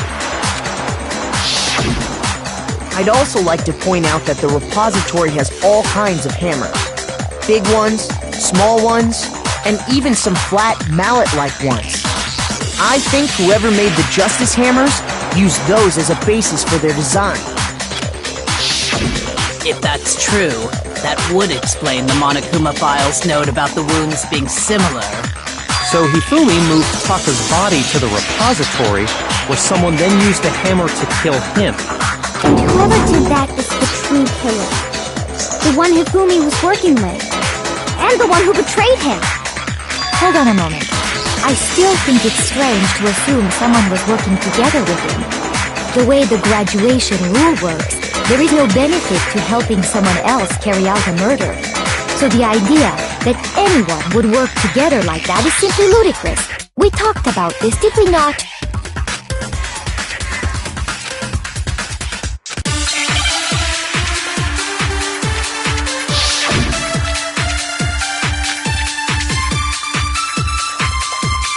Based on the rules that have been laid out for us, even if more than one person is complicit in the murder, only the one who actually carried out the act can graduate and survive. Assuming the rule holds true, it is simply impossible that two people work together on this. That is how the rule was explained to us. But that only really applies if there's one murder, right? In this case, however, there were two murders.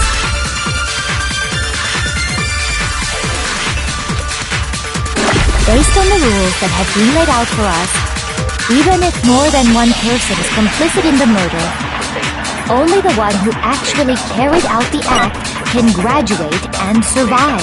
Assuming the rule holds true, it is simple. No, it's wrong!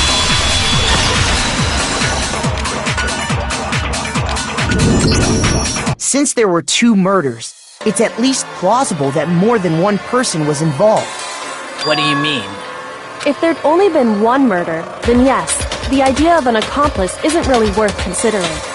Naturally, if only one person can be saved per murder, an accomplice has no risk versus reward benefit. Risk versus reward benefit? The payoff for working together. The reward that balances out the risk of taking part in a scheme. There's no point in being someone's accomplice if there's no benefit to you. However, if there were some potential mutual reward for the risk, then cooperation becomes possible. You're saying that two people could act as each other's accomplices to commit two separate murders. I think that's what the true killer told Hifumi. They would each have an accomplice for their crime. And based on the case's events, Hifumi would have been the first one to act, murdering Taka. They made him carry out the first murder so he couldn't back out of helping them later on. So in this case, there wasn't one single person committing multiple murders. Instead, each person killed someone, creating two separate incidents. And it only looked like one person because that's how the true killer designed it to look. A single suspicious individual, a similar weapon used in each crime, disappearing bodies. By creating one seamless set of circumstances, they made it look like one person was behind it all. The mastermind picked their target and managed to convince him to go along with their plan. And then, to avoid the no accomplices rule, they simply killed their accomplice. Which, if true, means that betraying Hifumi was part of the plan from the very beginning. That's just awful! How could anyone be so cruel? You think so? I can't help but admire its cunning. Still, their choice of accomplice seems odd.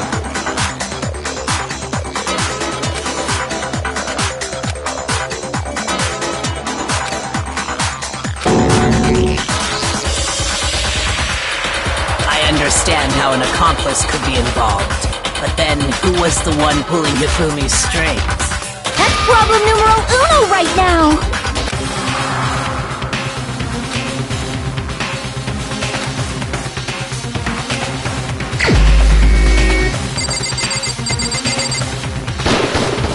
Here's my answer! It was Celeste. So I'm the suspicious individual now, am I? I really do hate this kind of joke. A joke? I wonder. So what you are saying, then, is that I specifically chose to work together with Hifumi. The idea that I would choose to spend any amount of time interacting with him, that I would go within 10 feet of that shit from brains, that lazy, worthless, goddamn idiot! Pardonnez-moi. Just to be clear, there is evidence to support it. Is that so? It is. Throughout the investigation, there was certain behavior that was common only to the two of you. Considering what we've learned so far, it only further proves that the two of you were working together.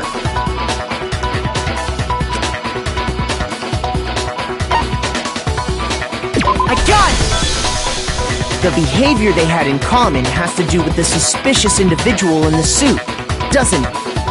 The only ones who ever actually saw Robo-Justice firsthand were Celeste and Hifumi. Shush, the adults are talking now. Sorry. As he said, only Celeste and Hifumi ever laid eyes on the costumed individual. If we accept that Hifumi was one of the culprits, we can't help but suspect what Celeste has said as well. Are you saying everything they told us was a lie? After taking Hifumi to the nurse's office, we all began our search for this individual, correct? And not too long after that, do you remember what Celeste said?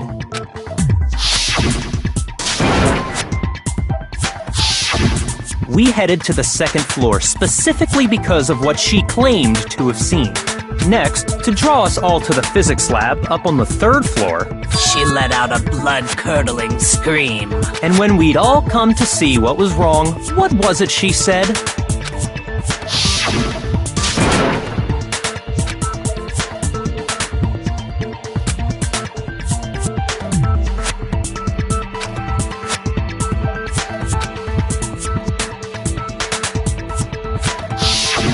Once she'd done her job of getting us all up to the physics lab, it was time for her partner to get to work.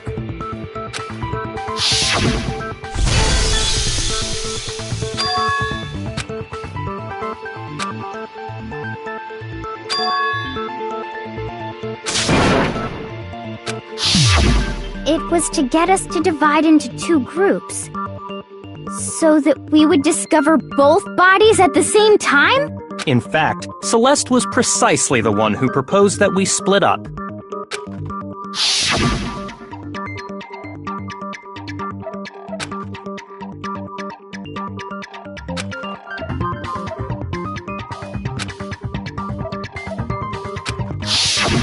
Well, if Celeste and Hifumi were working together, all those chance events suddenly become connected.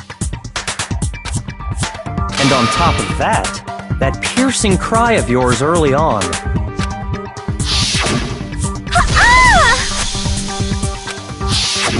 That was to signal Hifumi, wasn't it? It was your way of telling him, We're on the 3rd floor. Everything's going according to plan. Why else would you let out a scream that could have carried across the sea? I just realized another strange thing. When we found Hifumi in the nurse's office, who we now know was only pretending to be dead,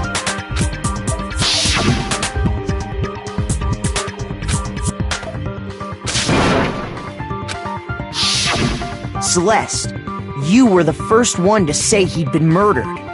You wanted to make sure we wouldn't have any doubt in our minds.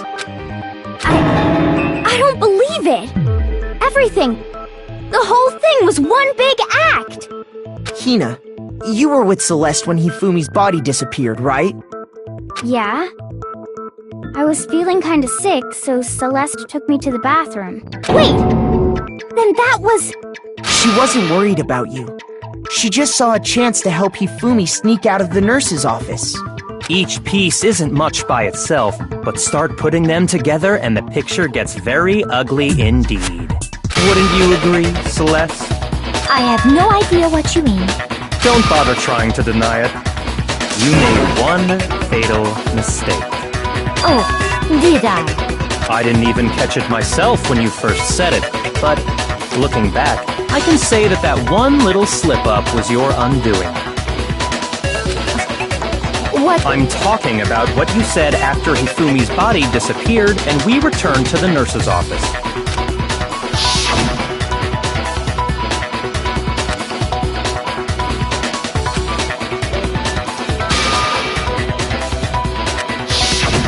I remember her saying that too, but I don't understand what's so strange about it. Then pay attention. Sakura, Toko, and I were first to discover Taka's body in the equipment room.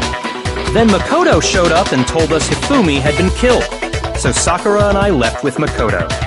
Once we were in the hall, we ran into Celeste, and the 4 of us headed to the nurse's office. Now, the entire time we were together, none of us said anything about Taka being dead. Think about it. Celeste's comment doesn't make sense. It was completely out of place. Yeah, I see what you're talking about. Although I don't really get what it means. You hear that, Celeste? Everyone's having some trouble understanding. Could you repeat what you said? If you're really not the culprit, you shouldn't have any problem repeating it, right?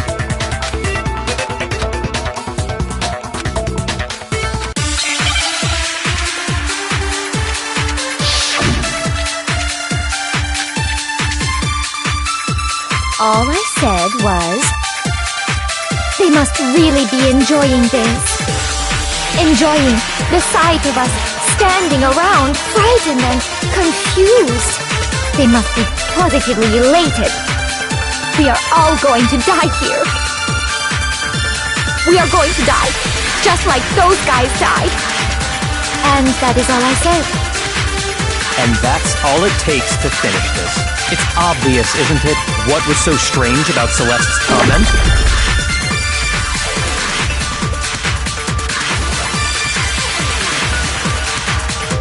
All I said was, they must really be enjoying this.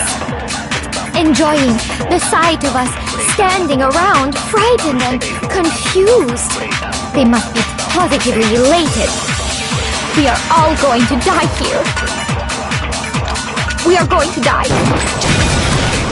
No, it's wrong.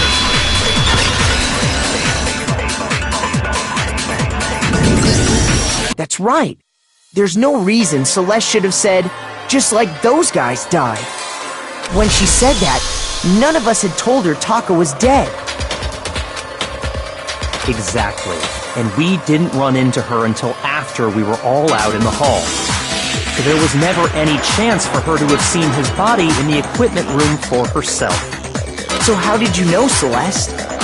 How did you know more than one person had been killed? And how did you know they were both guys?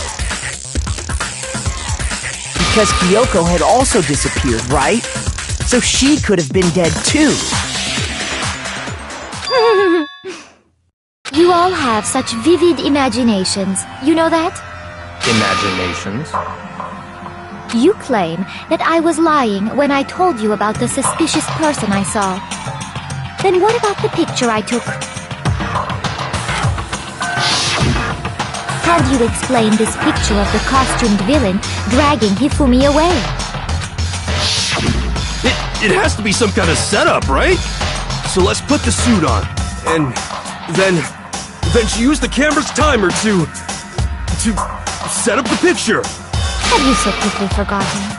You are the only one who could have possibly fit into that suit. Plus, I happen to know that this particular camera does not have a timer. In other words, it is an unassailable fact that this is a picture of Hifumi being dragged away. If everything I told you was a lie, how can this picture exist? Simple. Are we sure that's really a picture of the suspect dragging Hifumi away? What could you possibly mean by that? Surely there are other explanations than the one you've offered up. No, there is no other explanation.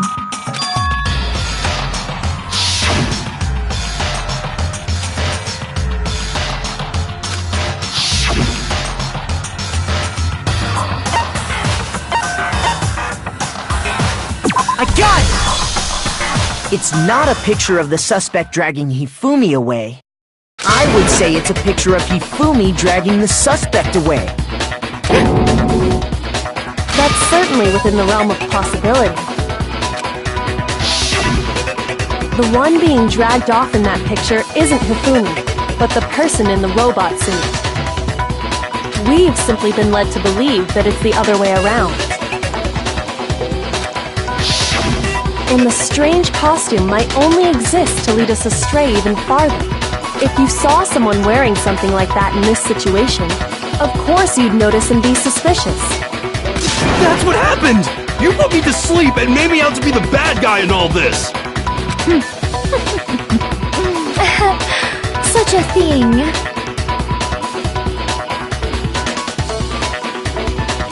Is utterly impossible. Hifumi was dragging him away? Ridiculous. Is it? I don't think it's ridiculous at all. Then shut your mouth and allow me to educate you.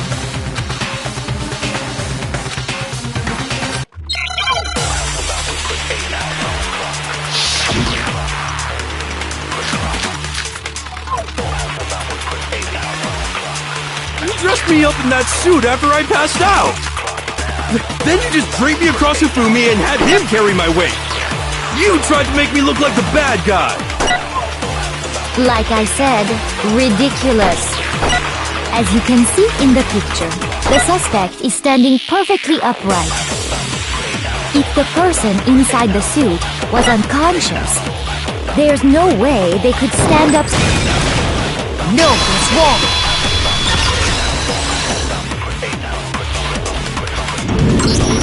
No. Even if the person inside the suit were unconscious, they could still stand up like that. Because that Robo-Justice suit had a certain characteristic.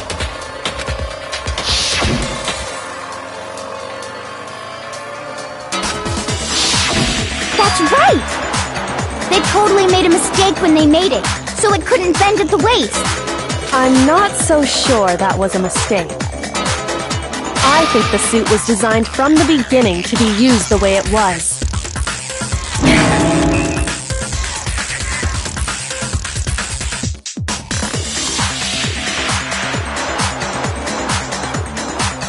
Celeste and Hifumi took the suit they'd specially designed and stuffed Hiro into it. That's how they were able to fake that whole thing. The point of it all was to make us believe whoever was in the suit was to blame.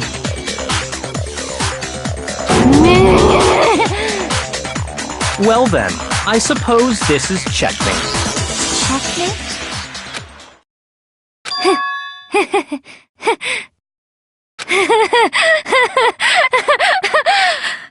Don't make me laugh, you idiot! What do you mean, checkmate? Celeste? Clearly, you want to cram me into your little guilty box. Well, there's one little problem. Have you already forgotten what Hifumi told us as he lay dying?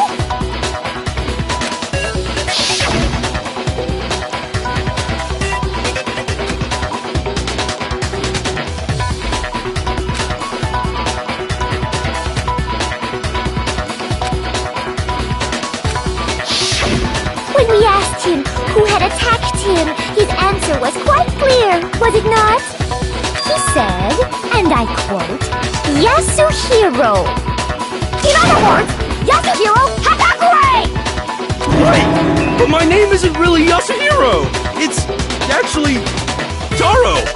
Your confusing statements don't make any sense. You're only making things more complicated. He did say Yasuhiro, but are we sure he was really pointing the finger at Hiro? What the hell are you talking about? I'll burn you alive! Kyoko, what do you mean by that? Think back to how Hifumi used to talk to us. How did he refer to each of us? I got it! That's right! Our last names! He called us all by our last names! Exactly.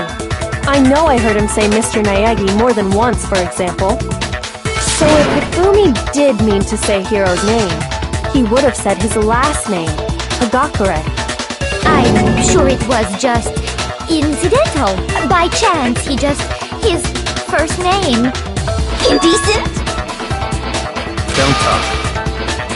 Random chance. Now isn't that a convenient explanation? No, there's no reason to think he would have said the name any different than normal. But he must have run out of energy before he could say any more. So Hifumi was trying to tell us the last name of whoever killed him? But the name he said doesn't apply to anyone here. Well, no. Hold on. There's one person it could apply to, and that's Celeste. She never actually told us what her real name is. What did you just say? To think you'd take your false accusation so far, I don't know whether to laugh or spit! Come on! Enough with your idiotic blather! Yasuhiro is a loser's name! Do I look like a loser to you? Well, do I? What? I think I've earned the right to be a little on edge. Okay, then fill us in. What's your real name? Make sure your ear holes are wide open and listen up! My real name is Celestia Ludenberg. Could you please stop making me repeat myself over and over again?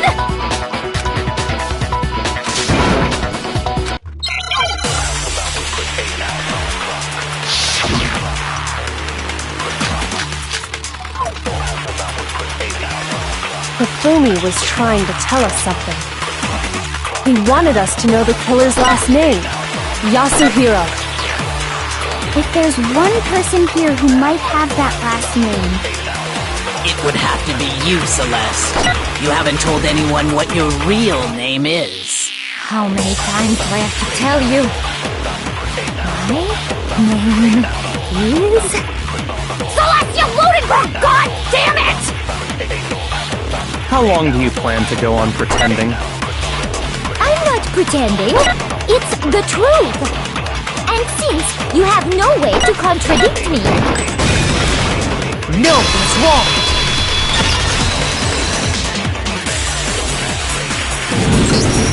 That's it! The handbook!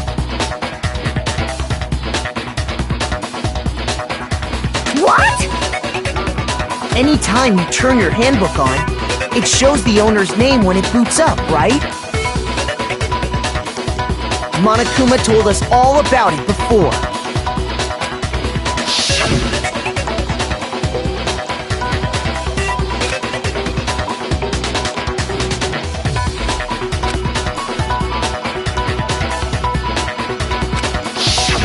So all we have to do is check her handbook, and that'll clear up everything. That's how we can find out Celeste's real name. That's an invasion of privacy. I refuse to cooperate. Celeste, can you please just tell us what really happened? Please, just tell us. Even when I'm put in check, it's just my nature not to give up. Because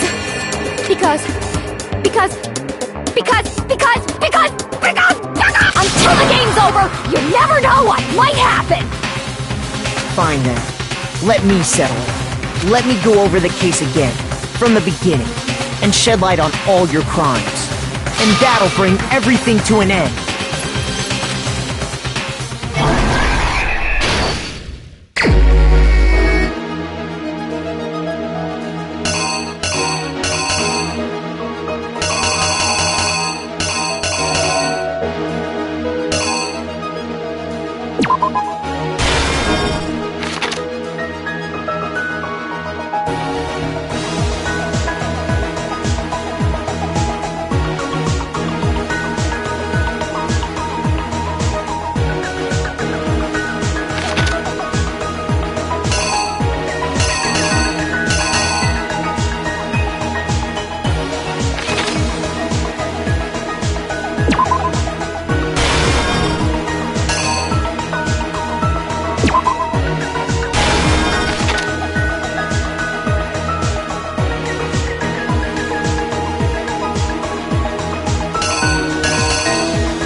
Killer is you! Before anything, the killer persuaded someone to help carry out the murder. And that person was...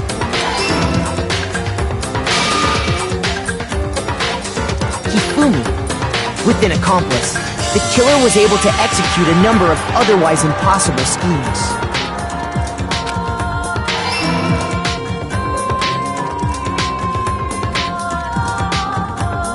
First, they convinced someone to meet them in the rec room last night at 1 in the morning. That someone they met with was Hiro. The murderous duo intended to pass Hiro off as the prime suspect. So when they met up with him, they drugged him, knocked him out, and stuffed him into the Robo-Justice suit.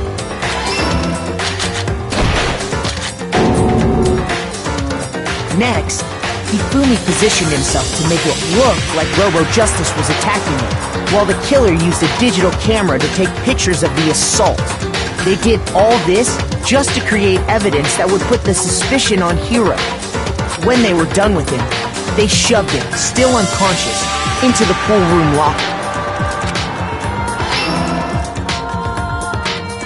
And then finally, at 6 a.m., they moved into the murder phase of their plan. They called Taka to the equipment room.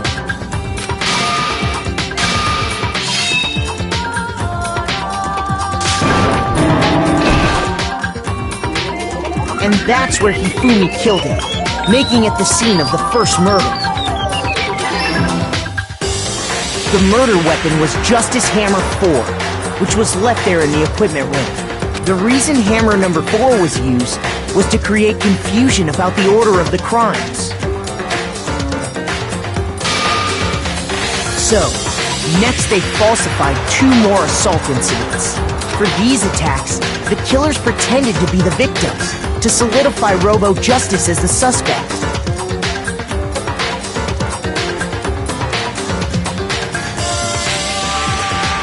The first fake incident was the attack in the rec room. There, the killers wanted us to see Justice Hammer 1 and the Robo Justice pictures they'd taken. They wanted to make sure we bought the surprise attack story. The second fake incident was the attack in the library. This time, they planted Justice Hammer 2 and an injured Hifumi to sell us that story. With these two incidents, the killers were able to create a certain preconception in our minds that the suspect was increasing the size of the hammers and attacking people in order as they did. We fell right into their trap and started looking for the suspect based on that. But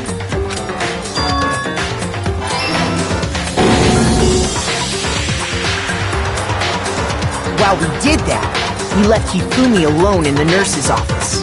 This was exactly what Hifumi was hoping for. He took a blood packet from the refrigerator and Justice Hammer 3 and turned the room into a crime scene in which he himself had apparently been brutally murdered. He let out a scream to draw us back, and when we returned, that's what we found. Meanwhile, the other group that had been out searching found Taka's body at the same time. So when we heard the body discovery announcement, we naturally assumed it was for Hifumi. We left the nurse's office, and Hifumi once again took advantage of the situation. He simply got up and made his escape. When we learned his body had disappeared, we all rushed back to the nurse's office, and once again, Hifumi had the chance he was waiting for. This time, he snuck into the equipment room.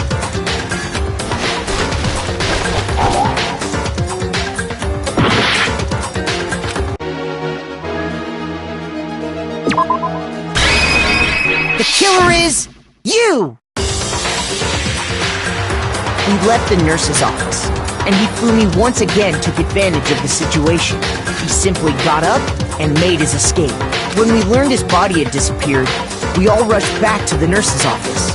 And once again, Hifumi had the chance he was waiting for. This time, he snuck into the equipment room.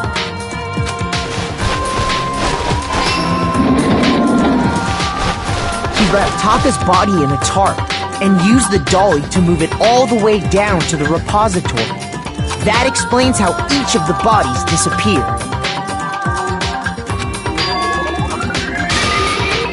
But even Hifumi didn't know what the true killer had in mind for their final act.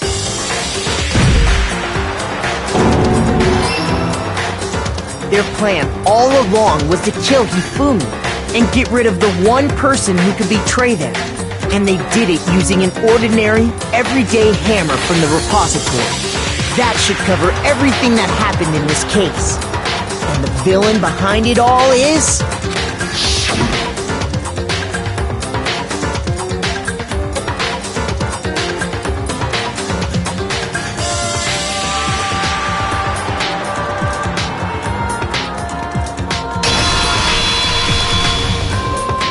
Celeste! Sorry, you lose.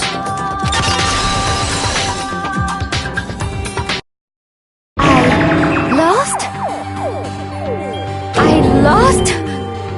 When was the last time I was forced to utter such words? They hang heavy around my neck. Then you admit it? You're the killer? Listen to you, trying to take charge, as if you're my private instructor. I, Celestia Ludenberg. Actually, no. Taiko Yasuhiro is fine. Taiko? So, you finally accepted it. I'm the kind of person, once I've lost, I don't like things to drag on. Interesting.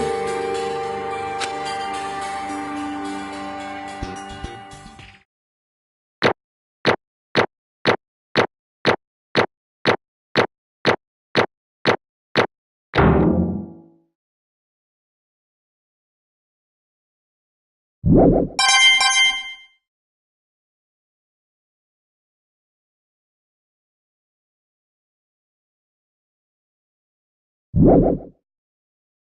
Monokuma.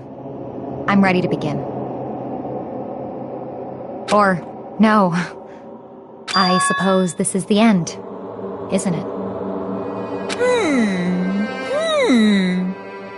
It is indeed the moment we've all been waiting for. Time to vote, okay? Okay. If you would, please locate your lever and cast your vote. And when the votes are tallied, who will become the blackened? Will you make the right choice or the dreadfully wrong one? What's it gonna be? What's it gonna be?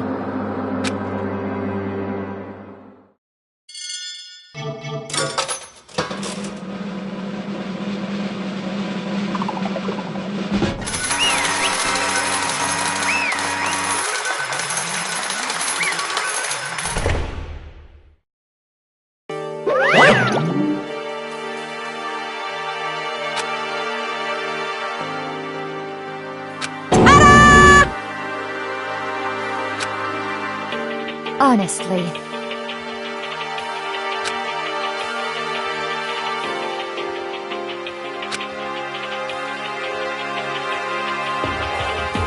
I knew it.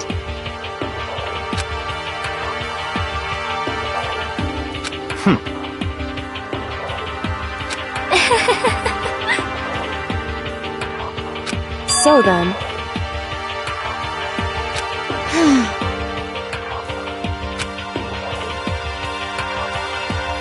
Indeed.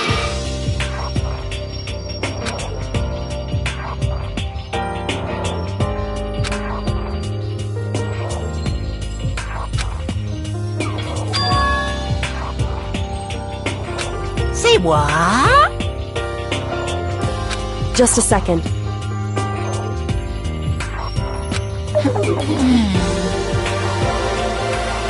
In other words... Indeed. I see.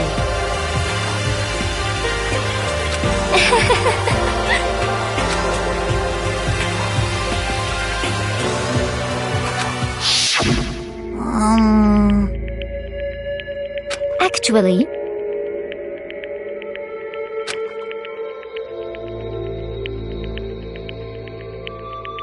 What?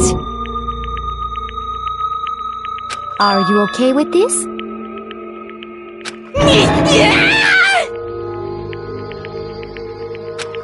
So then...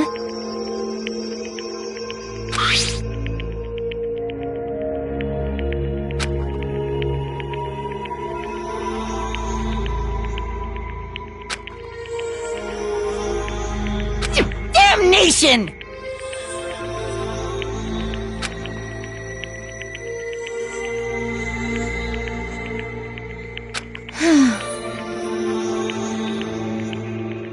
Say what? As for me... As for me...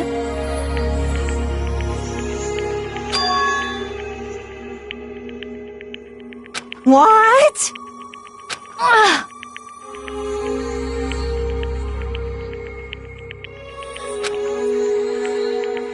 Damnation! Say what?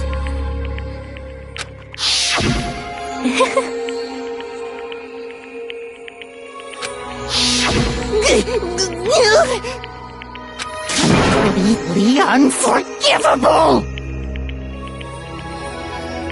Most unfortunate. Actually...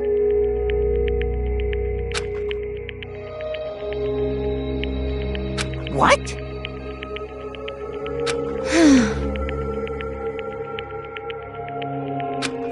Let go!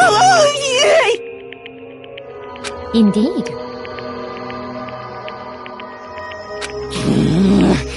This is unforgivable!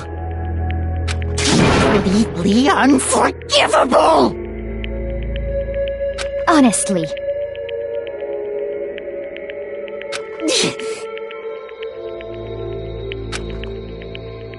I swear I will save her!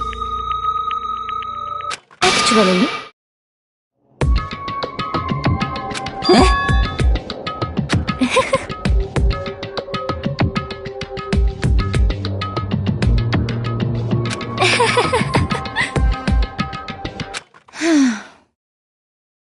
Hmm?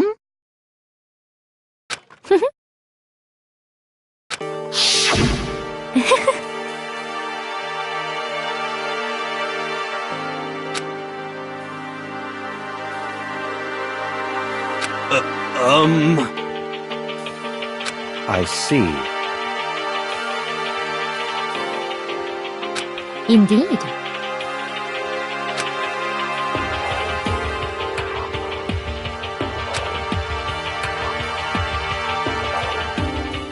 But...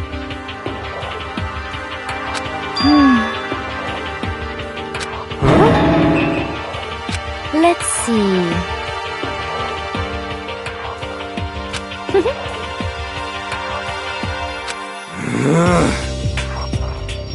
Well,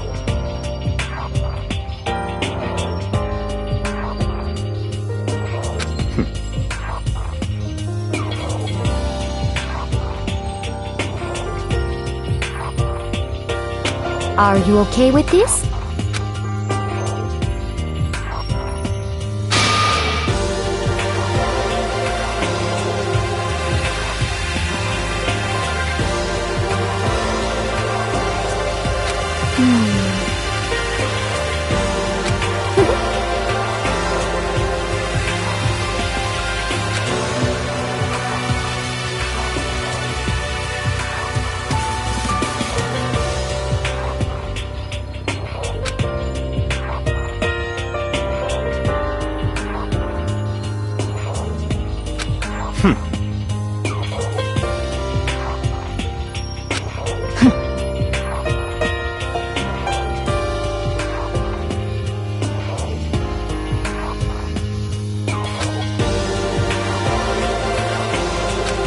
so in the end,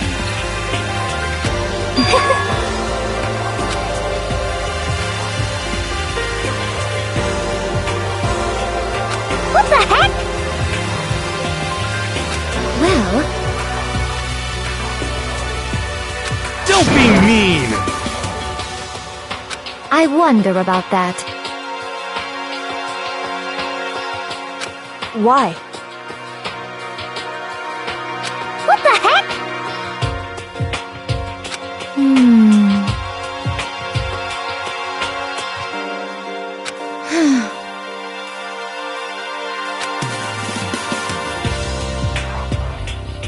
But... You little bitch! Hey!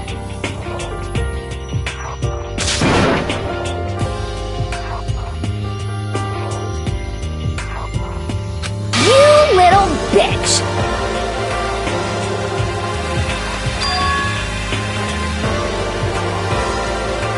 This is fine.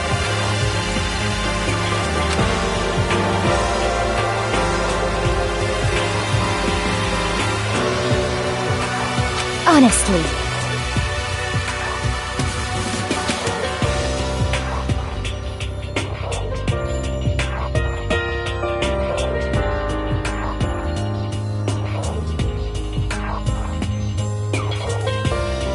As for me...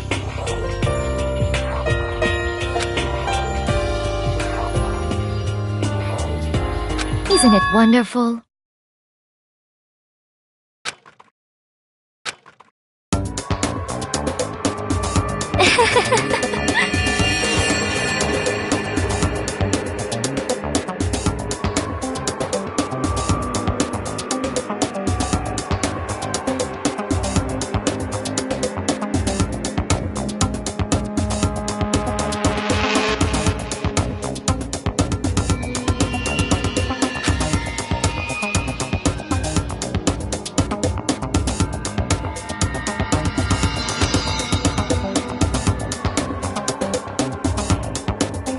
This is fine.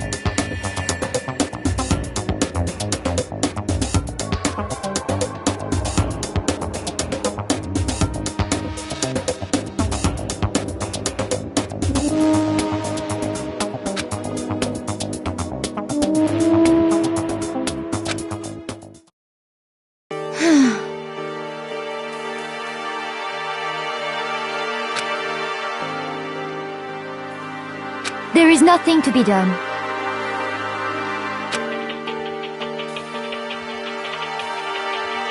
Just the worst. Oh!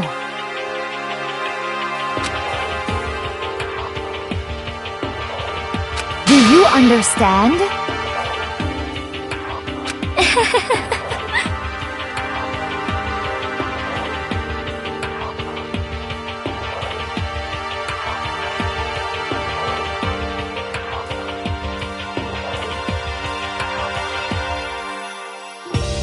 What is this?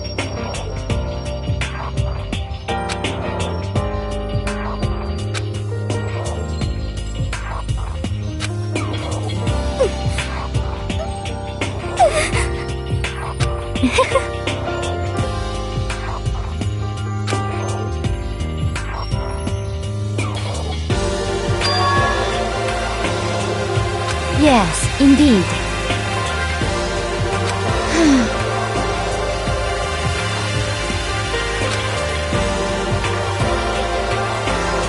Isn't it wonderful?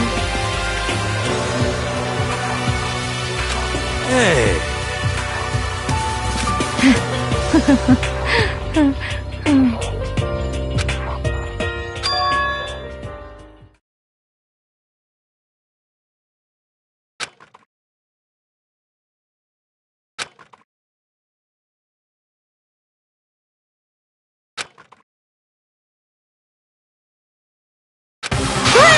Chills! Kills!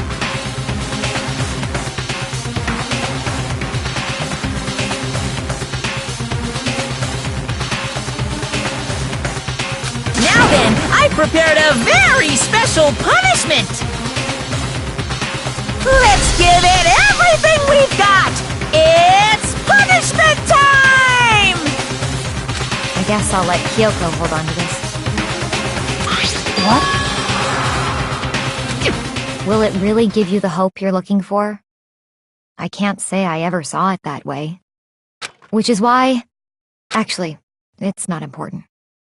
Well then, take care, everyone. Perhaps we'll meet again, in another life.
time!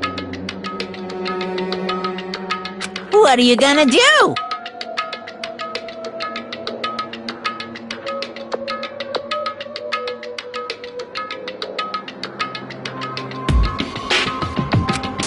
Let me out of here! Too bad!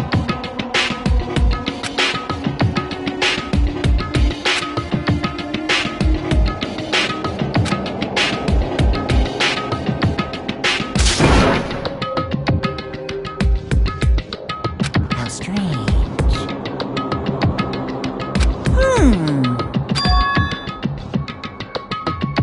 Hey! Hey! Wah-wah? So then,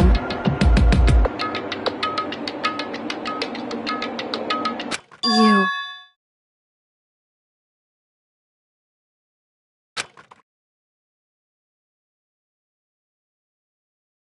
Ooh!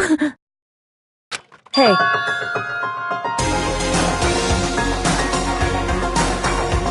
Ooh! How exciting!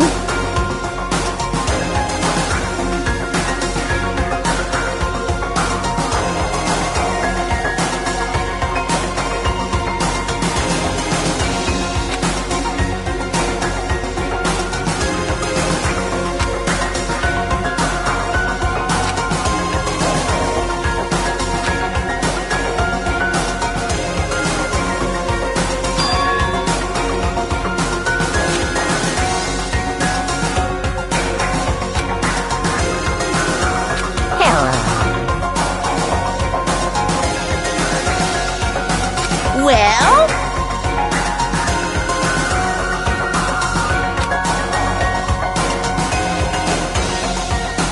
See ya later!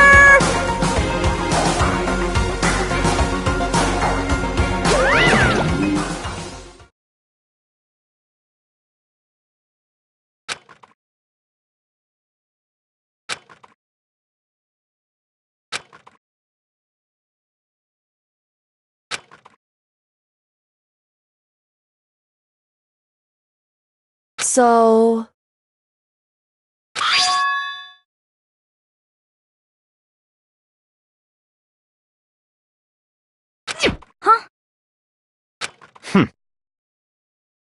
Hey,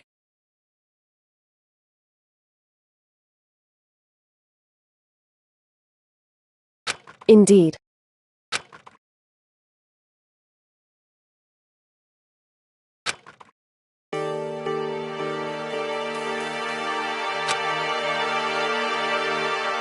Hey,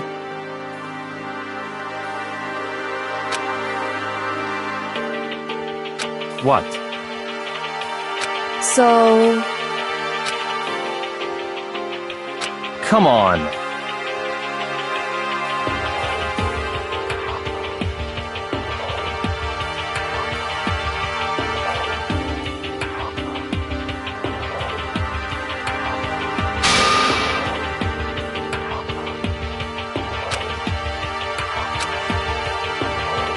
What?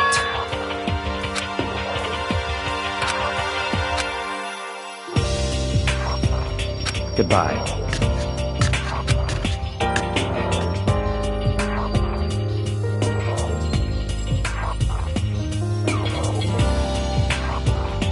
well then.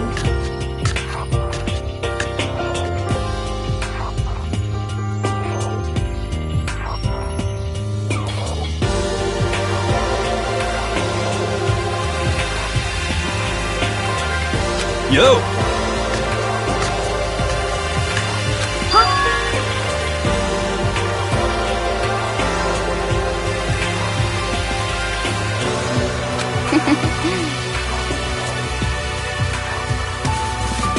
Okay.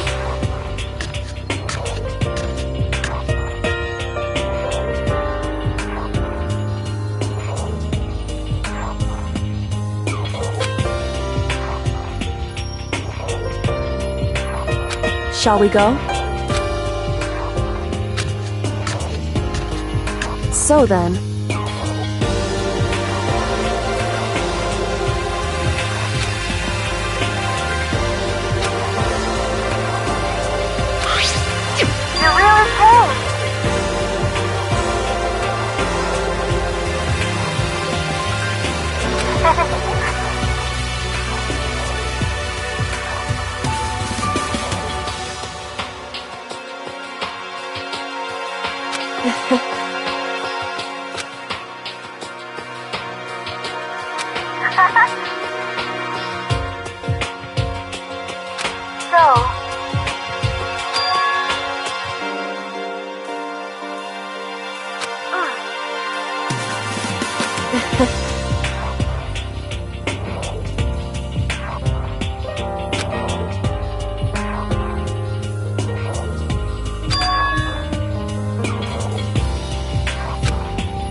However,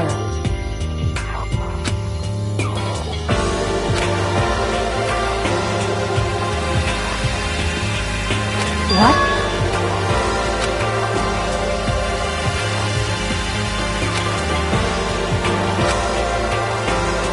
Indeed.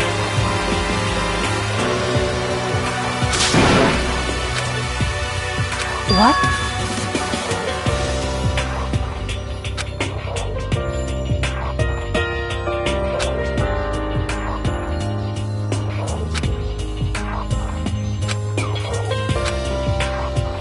It's true.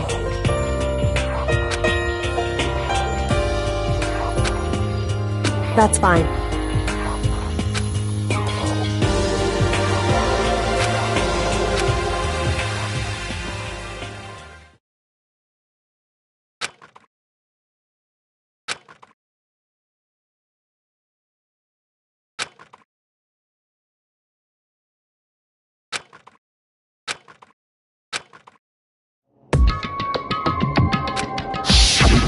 Correct.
Correct.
Why, what do you think you're doing?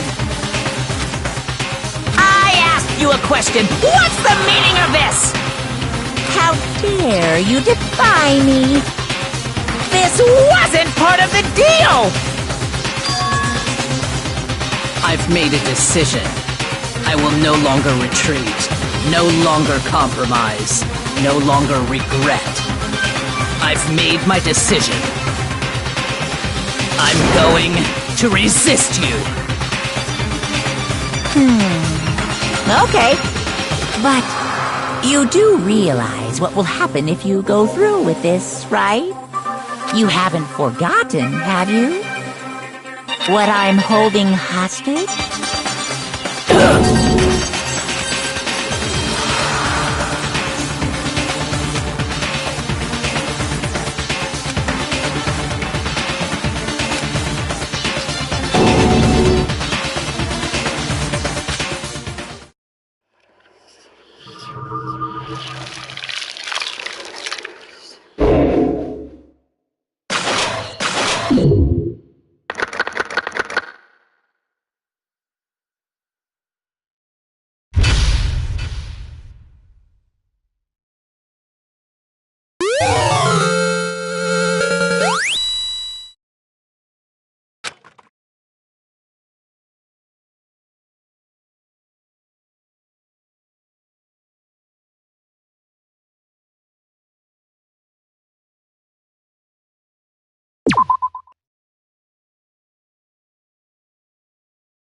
Indeed.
I see. It's true.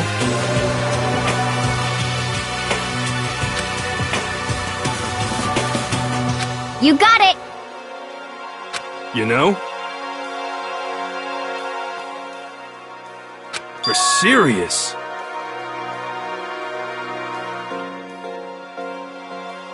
Well...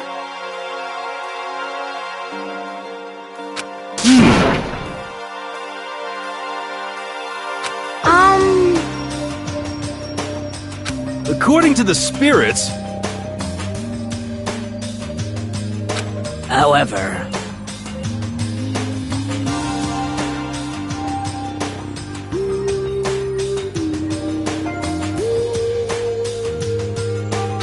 How about that?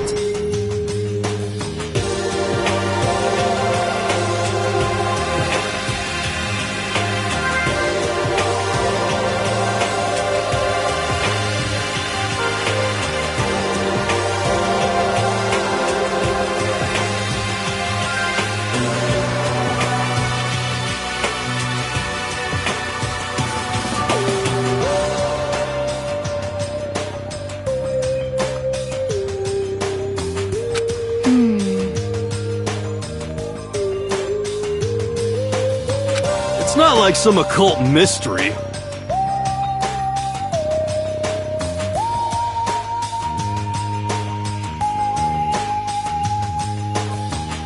The occult is bullcrap!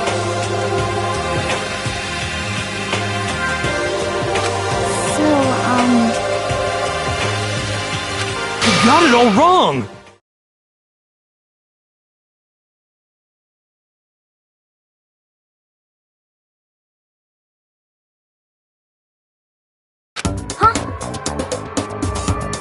So... Actually...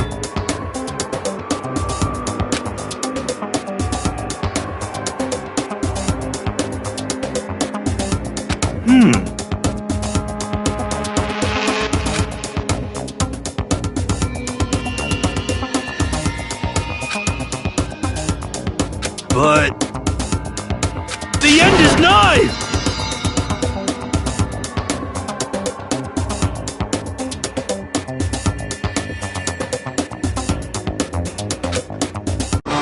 Some crazy beam came out of nowhere and locked onto my hamburger.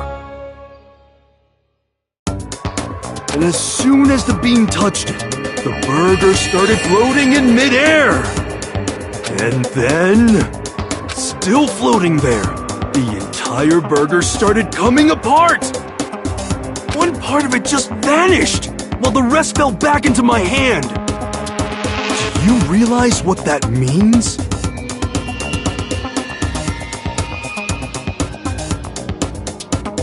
It means the burger wasn't 100% beef. It must have had some pork or something mixed in. Something like 70% pork and 30% beef would be my guess.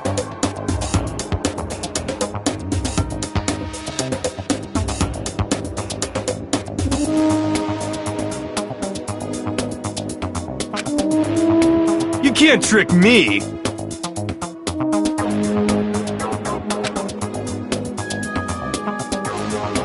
How about that?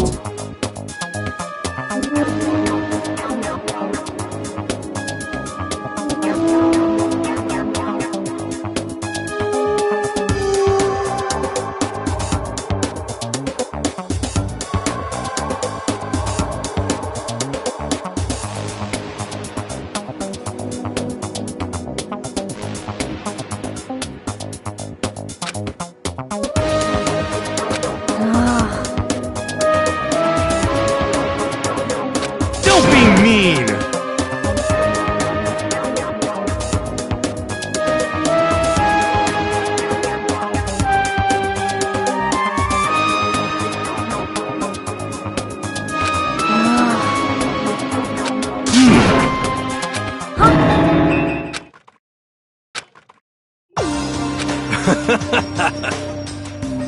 Yeah! Of course. Indeed.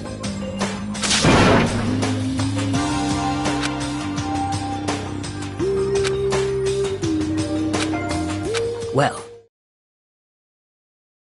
But...